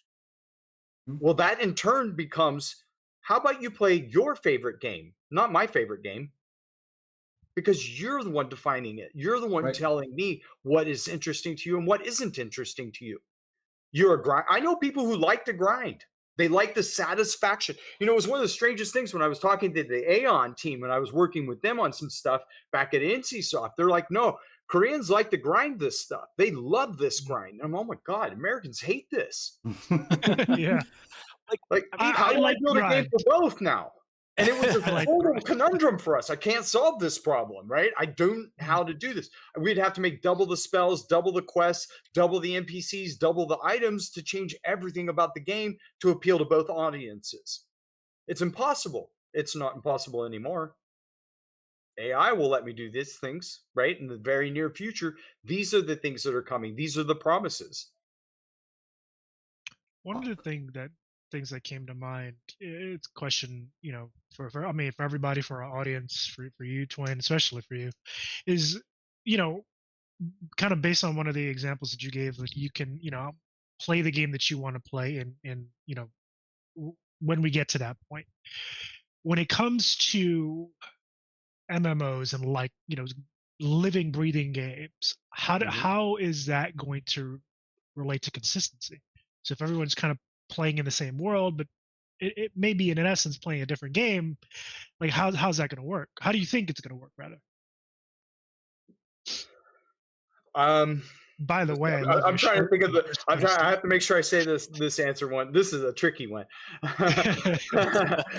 because I can't give away too many things here. I know what I'm doing in the realm to achieve these goals, right? And Gotcha.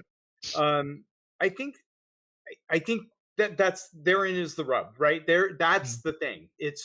That's where the professionals come into place. Where people who understand how to make games and what makes a good game and what makes a bad game are going to be able to use AI to curate and define those parameters for you and put things on rails so that you always have a consistent and fun experience, right? and that's unique to every player. And I think you Yeah. can kind of see this in Ready Player One, right? I freaking love the Ready Player One for this, right? It's an eclectic world. It's got something from everyone. And like the scene where he was like, "Where's so and so? Oh, he's off on Spawn World battling bugs, trying to earn some creds," right? Yep. I, Yep. I'm not sure I'm crazy about the whole like lose all your money permadeath thing. That's a different story, but like, but that's what he's off doing right now because that's what he enjoys doing, right? And that world was created for him and the people like him who enjoy doing those kinds of things. I know people, and myself included, who love PvP and PvP environments. Some of the best experiences I've ever had in any game were like EverQuest on a PvP server. When I'm like walking out of Guck or whatever it is, and like guy troll comes running up to me, and I'm like, "Oh my god, I'm gonna die!" No, and he hands me a whole set of gear and says, "You're gonna need this. There are bad guys out there, and oh by the way, here's a plat. Go buy yourself some other stuff." Right? That was an That's so amazing cool. experience that you couldn't have in a non-PvP environment. Yeah. Right? And Yeah. I like that, but you don't have to like that. How Mhm. do I bridge that gap? How do I straddle those lines and present a game to everyone that appeals to everyone? Well, that's the holy grail. How do you do that? Yeah, It's that's not the an easy one. question. Yeah, Well, because Like, go Go ahead, Greg. no, I'm just breaking in there. Really, this is.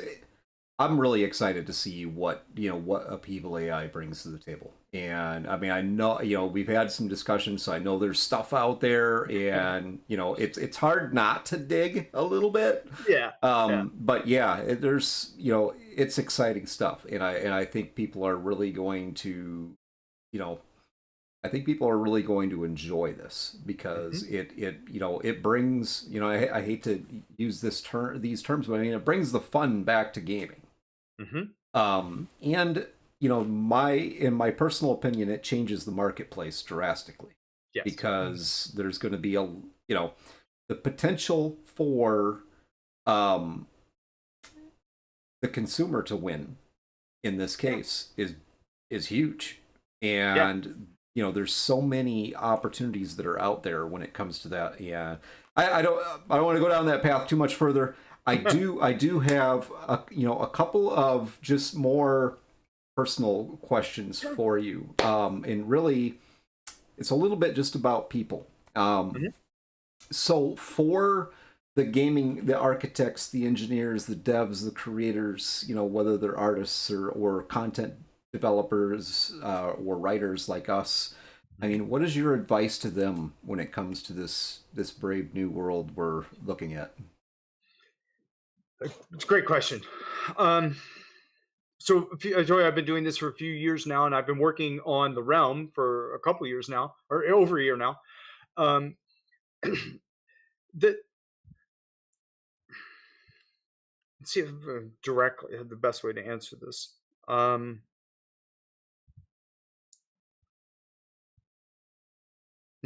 Wait, so ask that one more time. I want to make sure I frame this right.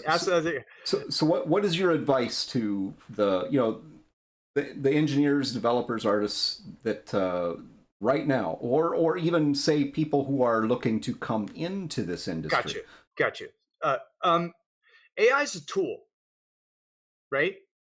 This is a tool that will help you do your job better. The same way Visual Studio helps me code better. The same way Adobe Photoshop helps you draw better. The same way that studying good literature helps you write better. Right? Even if I get AI tomorrow, that doesn't mean I understand how to write a good story. I don't understand the concepts of a theme and a setting, a protagonist, an antagonist, how those things interact, why it's important to have a hero's journey in your story, why it's important to both succeed and fail in your story, because all good stories have success and failure in them. There's nothing, if you don't have the failures, you don't have anything to overcome. You don't have the successes. So your stories have to be embedded in these things. And the better stories resonate to more and more people because there are common truths in those stories. Right? So don't reject it. I've had an opportunity, I was working at some pretty high level studios at high level jobs, and I could have continued to do those things forever. I could have sunsetted my careers, never being known in those areas, just being a programmer doing those things. But that's not what I wanted to do. I wanted to continue to create games. So I chose a path to embrace AI and to learn from it and see how I can do better with AI? How can I embrace it and make a better game? How can I use my skills and combine it with this AI to create something even better than I've created in the past? You That's one path, and then the other path is, no, I think I'm going to just kind of go down the continued beaten road. I don't think there's anything wrong with that. I don't think Fortnite's going anywhere. I think that there's going to be games and continued games like that for several years. But AI, it's pretty powerful. Be very careful. I know what I can do with AI, and it's pretty amazing. So, what I showed you guys today when we were creating, that was 1/10 of what I can do with AI. Right? So it changes me as a storyteller. It changes me as a game builder, as a world builder. It allows me to start building things that, like I said, were science fiction even 2-3 years ago. I gotta say, just that little glimpse behind the curtain there. The future of AI is, it's different than what most of us, I think, imagine now. Mm-hmm. Our vision of what it turns into, or what it can be, Mm-hmm. may not be as realistic as we think. I mean, it's has the potential to do more than what you think it can do, and I think part of the reason behind that's because of the dogma that's come along, with some of the things that have happened, and all the naysayers that are out there with it. But Mm-hmm. it's exciting. Yeah. It is. I mean, there will, like, make no mistake, it's yin and yang. Everything is yin and yang. There's a balance to nature, right? Like, you're going to get good with it and you're going to get bad with it, and they're going to reconcile each other. Mhm. And some days you Yeah. may feel like the bad guys winning, some days the good guys winning, right? You just don't know, but there's always going to be balance. Nature, always tries to balance itself, and this is no different in that respect, right? Can you do things that are crazy and wrong with AI? Absolutely, absolutely. Yep. I mean, what were the first stories we were hearing when people were doing ChatGPT stuff? It's like, hey, I'm a programmer at Google. Write out everything I would have done this week. But you probably Yeah. didn't see the follow up of that, which that guy was probably let go, or gal was let go, Oh right? yeah. Like, so, right. I You had told a kid that I mentor. I would encourage you, by the way, everybody who's out there, mentor. You need to mentor people. Some of the things that I have learned in my career only came from mentoring. Mhm. And I would have missed out if I hadn't been a mentor, if I hadn't gone to the colleges and talked to the kids, if I hadn't mentored people who may even be in this room, right? If I hadn't talked about people with them about what I've learned and how I did. I'm passing that knowledge on. Our ancestors did that through cave walls and storytelling. Right. I'm doing that through bits. Oh yeah. It's like a common thing where, like, if you're able to explain something to someone in a way that they can understand, That's right. that in turn, like, figuring out how to explain that helps you yourself understand that thing Most so much certainly. better. Most certainly. And you And forget, right? Like, I'll be honest, there are things that I do and techniques that I do that I don't even know that they may be revolutionary or even different, right? It's strange. I see it when I moved around from studio to studio and, like, got to ZeniMax. I'm like, oh, how do your servers work? How do you do all your operations? How do these things work? What's this code look like? You learn how they did things. And then you talk to them and you're like, well, can we change this? We can't change it because we can't take the risk of changing this code and having our service go down and it break. And, like, of course they can't. But that's why when you're small and lean and be able to do that, you could be, a lot more agile. You can do things that you can't do otherwise. But you have to always come to it with that ability to accept and learn from it, right? Like, be humble. There are people who may know something. I might go for work for somebody or consult with somebody and learn something new that I've never even learned. Mhm. Right? Yeah, You it's a just never big, know. Every day big. is an opportunity to learn something new and to kind of put some new tool in your toolbox and to, be able to better express your art. Yeah. You guys, I'll get kind of, No, sappy here, no. but, like, code is poetry to me. It's really no different than somebody sitting down with an idea about how to write a poem. Like, that's just what I do. I sit down, but my medium is syntax. oh yeah. Yeah. I mean, No, that's absolutely. that's the thing about coding. There's a reason they call it coding languages. Yes. Mhm. It is a Right. way of speaking. You're speaking to the computer, Hmm. to telling it to do something. And probably one of the very interesting things about coding is that there are so many ways that you could go about to get the same result. Like a That's right. thousand different ways you could code something to get a particular result. Yep. So there's no one tried and true method to do anything. That's right. That's right. And the real, I mean, as a coder, your job is to deliver the code that the designers or whomever is tasking you wants. Like at the core level, that is your job, is to be able to deliver that, right? And you want to be able to do that in a timely manner. You want that code to be easily to maintain, right? You want that code to be written fast, to operate fast. You want those things. That's your job, is to define those things. But you don't forget who your customer is. One of the things we did on World of Warcraft I thought was amazing is I would sit in offices, and my office was in with a designer, and I would be coding for him what he wanted in the next chair over. And when I worked on WildStar, we took that to an extreme. We were working I on just needed processes you to for our know. combat and trying to I work love you. things out, figure it out. I sat next to desk, touching with the combat person for 6 months, working on tools and editors in the combat system to deliver the combat system that he wanted. Right? And as a programmer, sometimes you want to scratch an itch and you're like, hey, I want to do this. I want to do it this. Go write your own code.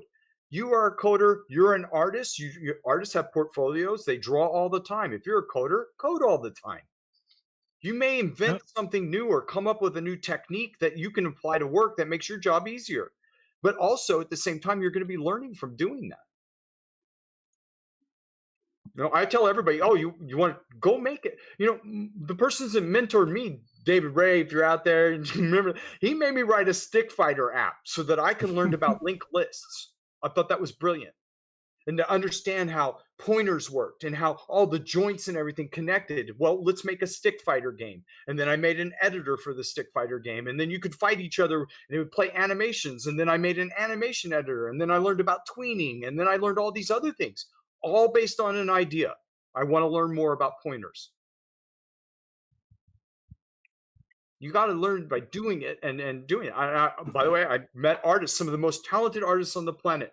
I remember the story one time. I sat down early morning at Blizzard and I saw an artist sitting at a table by himself, and he was sitting there drawing circles.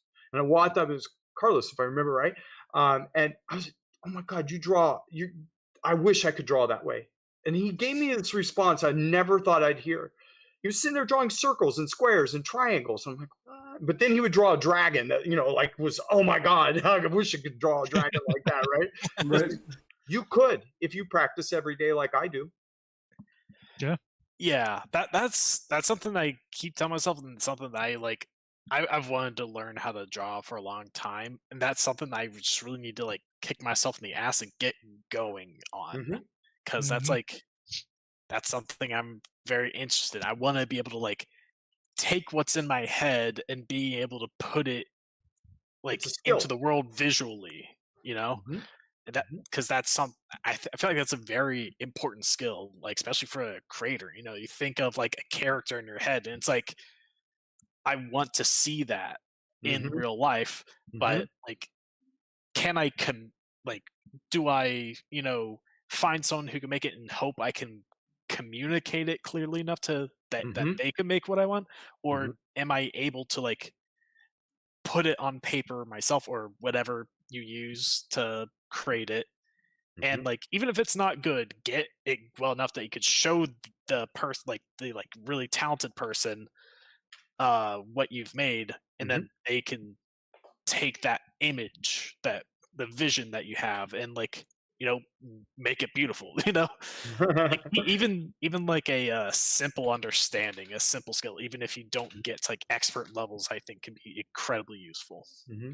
I think the internet age that we live in, so many things are so easy now, right? Like it's so easy to like pick up a phone and ask a question. The first day I was on, if I remember, the first week I was on the WoW team, one of the first things I did is I went across the street and we went to Barnes and Nobles and I bought like 3 books. And then every night I'd read these books because I was trying to learn how to do some programming things that I didn't know how to do, and how to apply some database things, and how do I do this and how do I do that, and how do I make it fast. And you had to read books. Now I could just ask an AI. But 2 years ago, I'd have to like scour Stack Overflow for hours, right? Like Yeah. these things are constantly evolving and changing, and so will the art forms that come from them. Absolutely. And I like I said, it's right around the corner, and I'm Mhm. excited. I'm excited that I'm gonna get to see it. Yep. Hopefully. And I'm even thinking past that. Like honestly, I think Ready Player One. I think just putting on a suit or a headset or whatever, and you're fully Yo. immersed in this world. Yep. And I'm glad that we're gonna be part of that. Yeah. Yeah. Well, you'll go. I heard somebody once talking about like the metaverse and things like that, and I might have even made a post on LinkedIn about it, which is like aren't we already in the metaverse? Like I know Yeah. people that got married in WoW. I know people got divorced in WoW too. Yeah. But aren't we already there? I know people who spend more time online than they do offline. By far. Oh, yeah. Hell, you could argue I do that. I'm programming all day long, so I'm online a lot, right? These lines are already blurred. Yeah. But the future's bright. We're going to have this amazing, like I said, renaissance. We're going to have this amazing time that we get to go through as gamers that I didn't see coming. Yeah. It's just So- part of our evolution is the way I look at it. I mean, we're going to continue as societies, as people to evolve and change, and our technology is going to evolve and change with us. And Yep, absolutely. I wouldn't be afraid of it. I know there's a lot of doom and gloomers out there. I think that's a little unnecessary. But yeah, it's going to change. Change is painful too, by the way, right? Like, right. Oh yeah.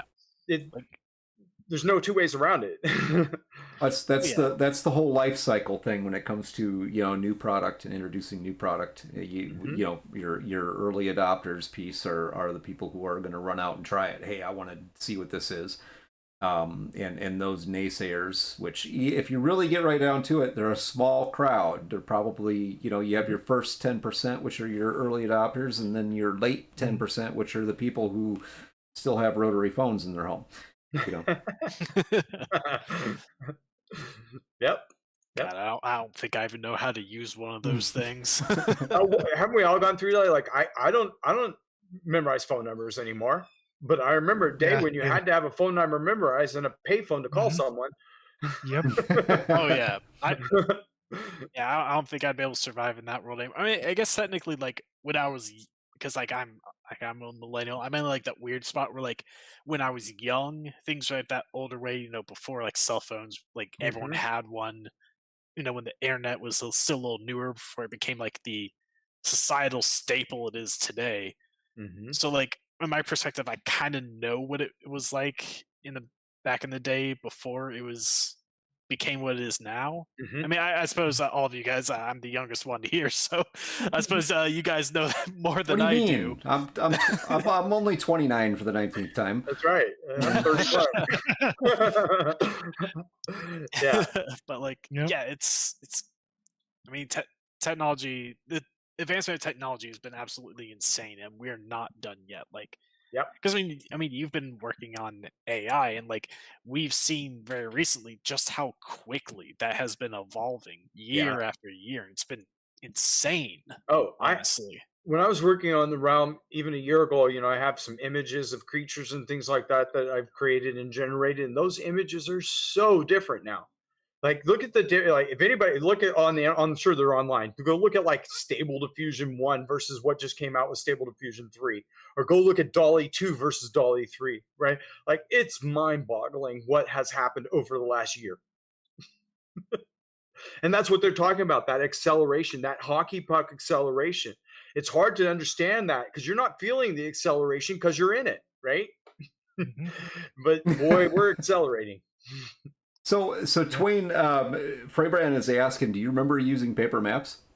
Yeah, Thomas Guide was my best friend. Like, how else do you get from point A to point B in California? Or you memorize the freeways. You take the 5 to the 55 to the 91 to get the, and, right. Yeah. Oh man. I actually feel bad about that because any more, and yeah, okay, I'm a GPS junkie because I use my GPS everywhere I go, but I at least still know how to read a map, so I mean Yeah. I'm good there. That's good. That's good. But I don't pay attention to what highway or road or street. I don't care what street I'm on. I just go on the one it tells me to go on. Yeah.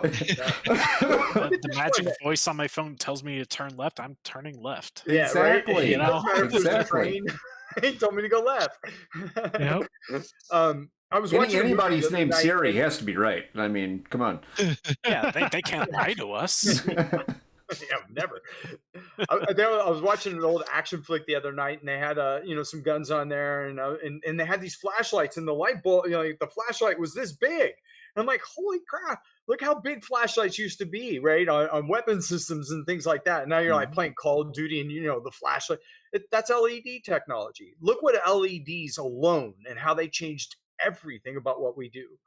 From I remember my early days of programming. I remember the first time I had 2 monitors on my desk, right? But they were behemoths. It barely both Yeah. could fit on the desk. CRTs. They used to give me the worst headaches staring at that refresh rate all day long, and even both of them from the side. And you get to the end of the day, you have these headaches.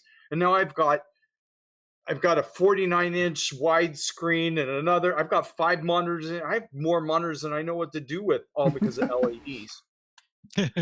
Yeah.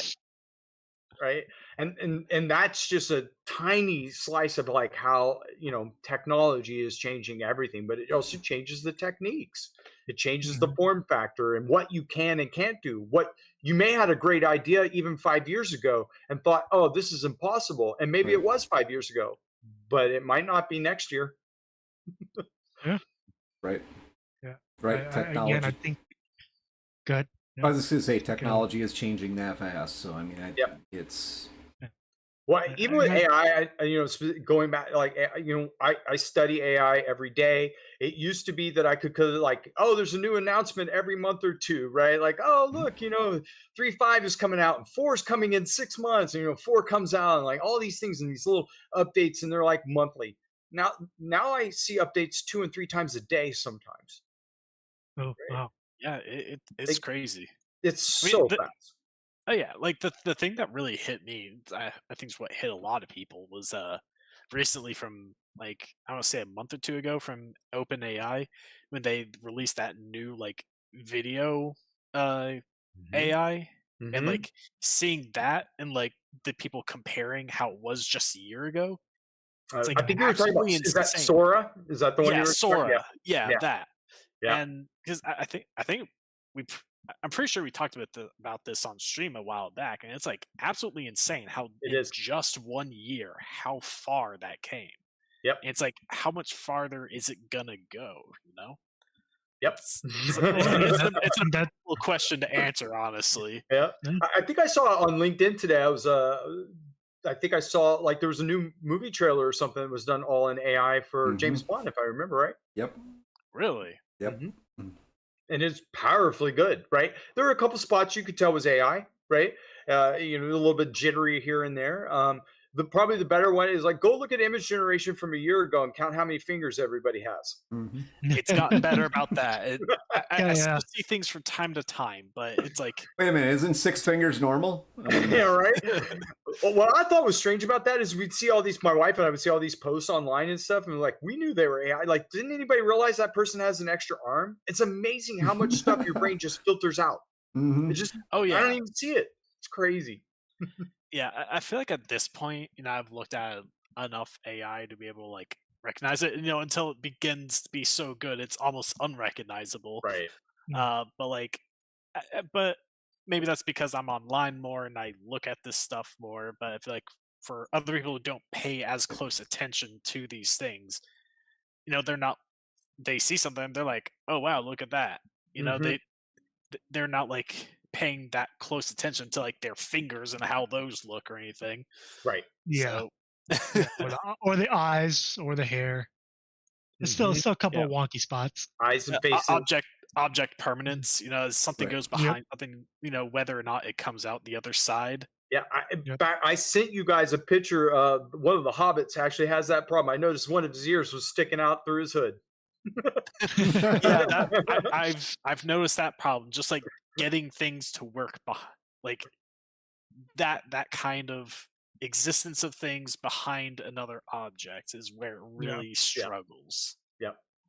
But it's getting better But all the time, and smart people are working on it, and Mhm. you know, people are getting funding and stuff like that. You know, engineers that are out there. I'll tell you something, a technique that I've used my entire career. Study white papers.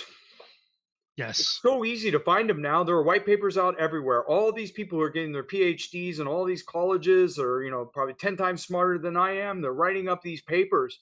I go through and I read those papers and, oh, that's a really good idea. Maybe I could apply that here in my game. Maybe I can do it this way in my game.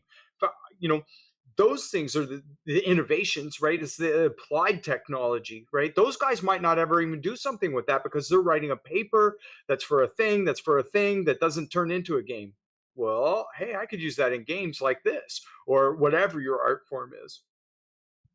All right. Look Yeah. at those white papers. That's the bleeding edge stuff. But then try to put your own spin on it. Use your techniques. You know, for coding specifically, I would tell people don't write code that you don't need.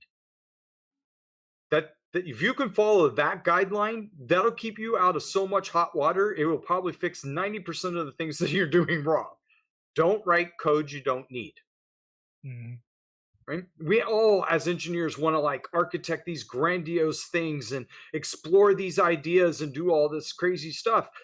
But I don't need it. If you want to do that on your own time. Do that with your personal projects. Explore those ideas. Go to great depth. Spend all the time in the world. But when you're at work and you're trying to write something for a designer, write what he needs. One of the things I tell the people I mentor is say it out loud. What are you trying to write? Say it out loud. Is your code do what you just said out loud? If not, rewrite your code, right? It's Right. very easy to follow it that way because it's very easy for us to explain. Like, I want a function that opens up a file and reads all the text. Okay. Is that what your function does? Or did you add a whole bunch of other things in there? Right. Yep. Yep. Confuse it with a bunch of garbage you don't need. Because although Mhm. every line of code is just another opportunity for another line of bugs, right? So, and I'm not Oh trying man, to say condense someone your put code that on down a like t-shirt. this. I'm saying write what you need. It's different, right? I'm not saying about verbosity or how much code you write or any of those things. I'm saying write the code you need. Mhm. And Garrus, if it's bad grammar, that probably means I wrote it, not the AI. I didn't want to As- say nothing, but Greg he does have Hey man, it's poetic Notorious. license, all right. okay, sure. So I somebody in there was talking about math teachers. You need to memorize this. It's not like you're going to have a calculator. I love that one. What was that? So Yep. I have a story about that.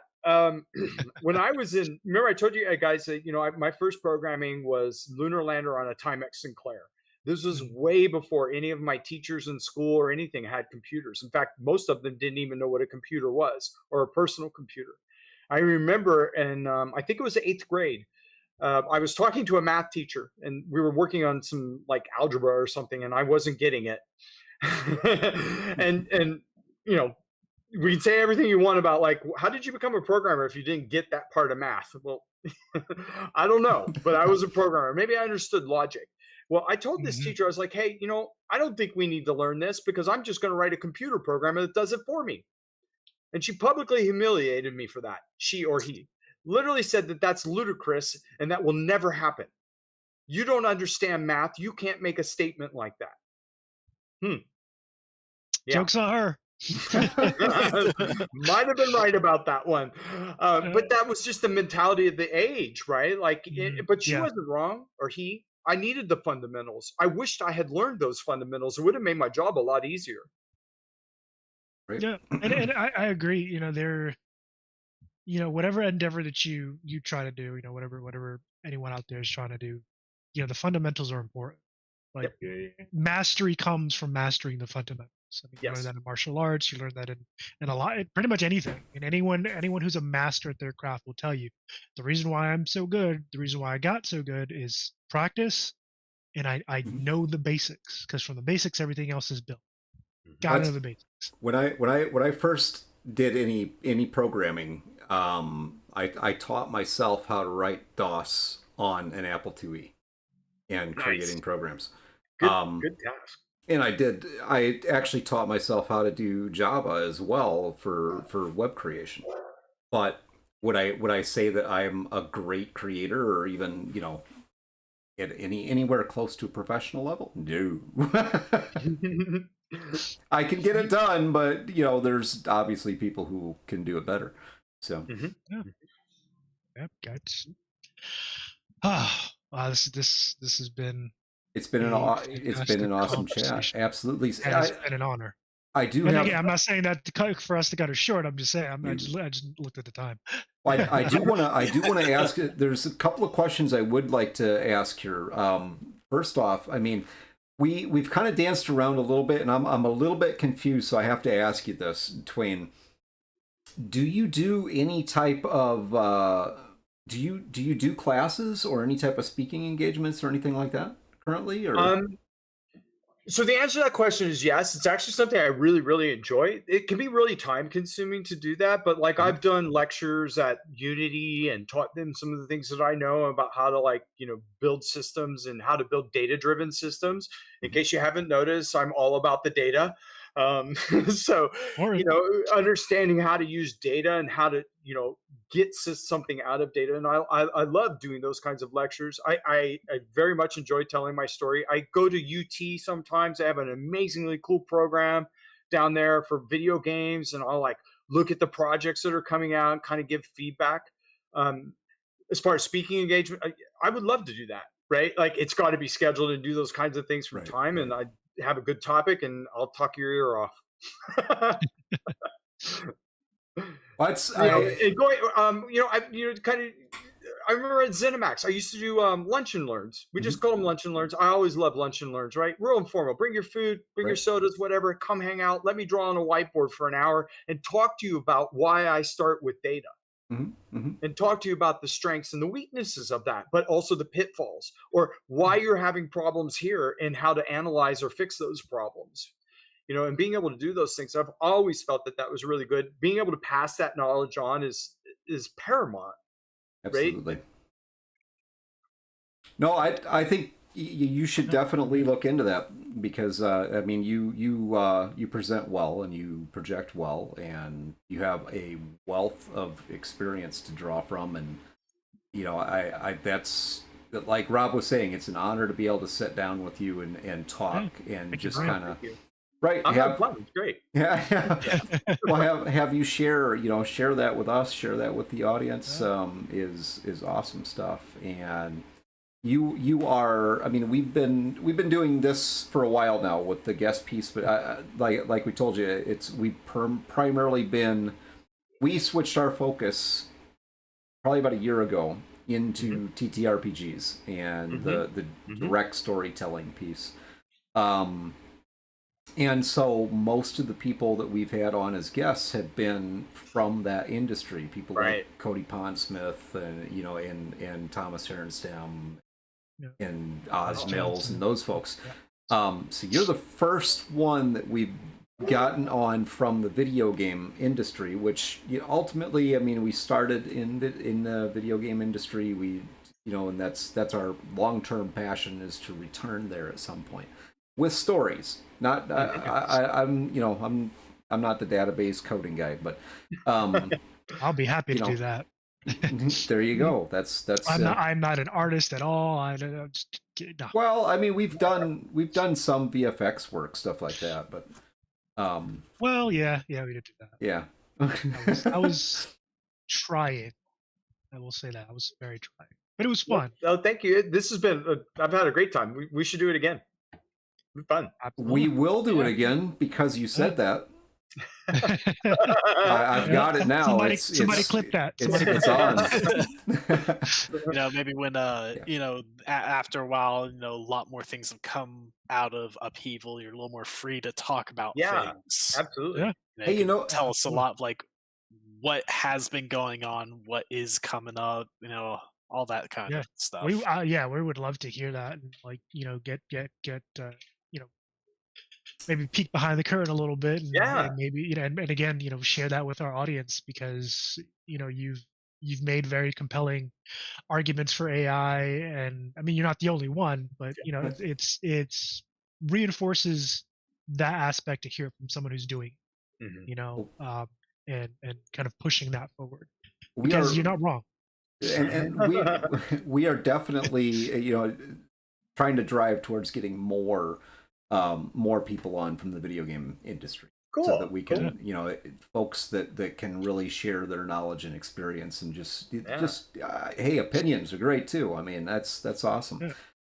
So since I have the opportunity and it came up already, you already said you want to come back on a show. I'm excited about that, and definitely for sure. How about when we get closer to maybe making some sort of official comments about Upheaval AI, how do you think James would feel about coming on with you That'd to be talk awesome. about it? Cool. Yeah, I'm fine. We can't sign him up for anything, but I figured I would throw that out there. I think that would be interesting to have both of you guys on to really kind of do maybe a little bit of a an unveil type of thing. That hey, once it's going and you're ready to do Yeah, that. But yeah. Like obviously, we keep in touch, and Mhm. you know, we kind of talk about that as our roadmap kind of Right. unfolds itself, and those opportunities arise. Absolutely. We could Awesome. definitely we could set that up to actually maybe depending on where it's at. I mean, whatever, sky's the limit. I mean, we could set it up to actually show people how to go in and play with the tools right on stream. Yeah, yeah, Yeah, maybe. That would be really fun. Mhm. Yeah, absolutely. But yeah, I mean that now my imagination's going wild. Good. I do Start writing have down ideas. yeah, I do Matt, have Matt, I don't trust you. what do you mean? Okay, I no, don't no, no, trust. no. Trust me. This Don't is trust this guy. He comes up with the I, wackiest characters ever created. I swear to God. That's no, like no, his one job in life. it's not about that, but that is something I will have fun with. I know. I got a question here. It's got to be asked. This may be the most important question of the night. Uh-oh. Look out, here it comes. Oh, Alliance or Horde? Oh, that oh is an important man. question. Oh, That is a very important question. Now I oh. need to hear this. I'm sorry, it's You're an got to be evil hard. man, Matt. It's got to be hard. I Yes. played Undead. It spurs, Yes. right? I mean, Yeah. I just, yeah. All That was right. there was only one right answer. It was always Horde. It's always gonna be Horde. um, Yes. that said, though, God, I love Azeroth, right? Like they're so awesome too. Yeah. It's so hard to pick one, right? Um, you know, that was one of the things we set out with World of Warcraft. I remember them distinctly, the designers really wanting to make a world where either side appealed to you. And I can't tell you how many people I know who have a character on both. Yeah. Right? Right. It's and by the way, that was one of the craziest things ever in World of Warcraft because it's hard to make. It was like making two games. Mm. Right? Oh Like yeah. it's gold star starting zone, and we had to follow you through here and breadcrumb through here and make this work. And then like, oh, then we have to do the exact same thing on the horde side. So but for me, yeah, Jeff. I kind of like the horde. Horde always. Yep. That's what I'm talking about. I Uh, and I have to I'm glad you asked that question. I have to make a quick It had to be correction asked. because I totally, no offense, I misnamed Jeff James. Holy cow! Oh, Wow. you know, I assumed that's what you meant. So you didn't. You almost fooled me. I apologize. I apologize for that. Yeah, that's what I was doing. I was trying to trick you. See. I Yep. mean, Greg Yep. is renowned for his typos, and sometimes he just says them out loud instead of like typing them. You know, it's Hey, just another one of those. my brain just works differently than yours. That's all. It's true. It's true. It is.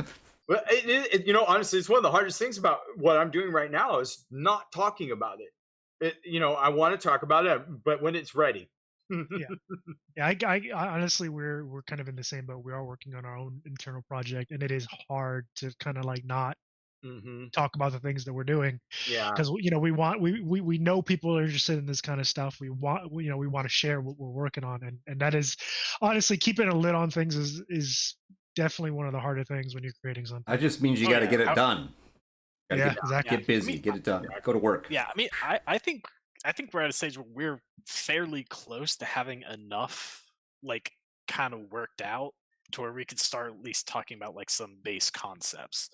Because Mhm. right now we've said like a few things here and there, but we've also been very careful not to get too specific. I think as Mhm. time goes on, I think fairly soon we can start talking a bit more about that. Mhm. Which Actually, I'm excited for. But Yeah. I've been wanting to talk about this for months. Yeah, it'd be awesome. all All right. right, gentlemen. S- Anything you want to close out with, or are we gonna Me, keep? hey, thanks for Yeah. having me. Keep playing, keep gaming, right? Keep on gaming. You as well. Absolutely.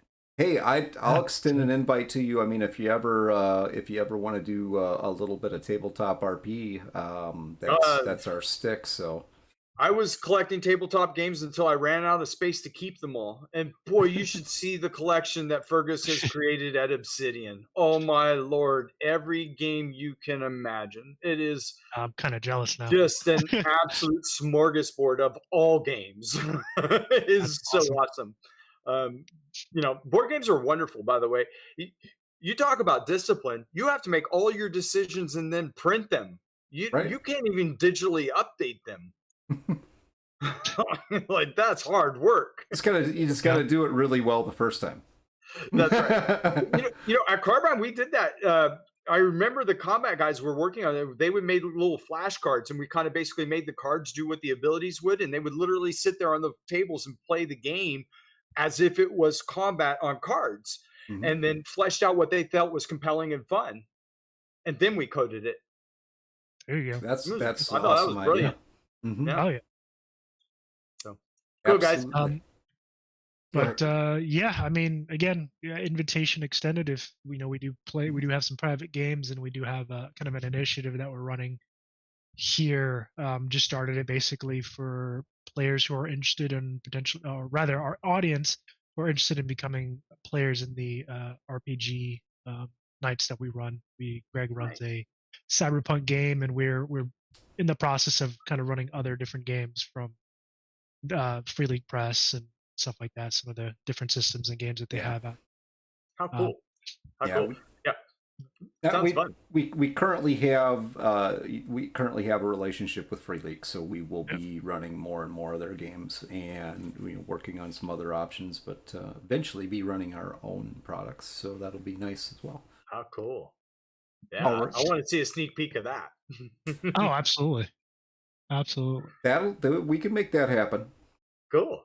We might have to tie Matt down, but we can make that happen. As I said, I think we're getting pretty close to a stage where we can start giving a little more details about like our world and like some of the gameplay elements and stuff like that. Cool. I'll have to show you some AI tricks that might help you. Absolutely. I still want to make Raz, by the way. At some point. Yeah, we'll have to do that. You know what?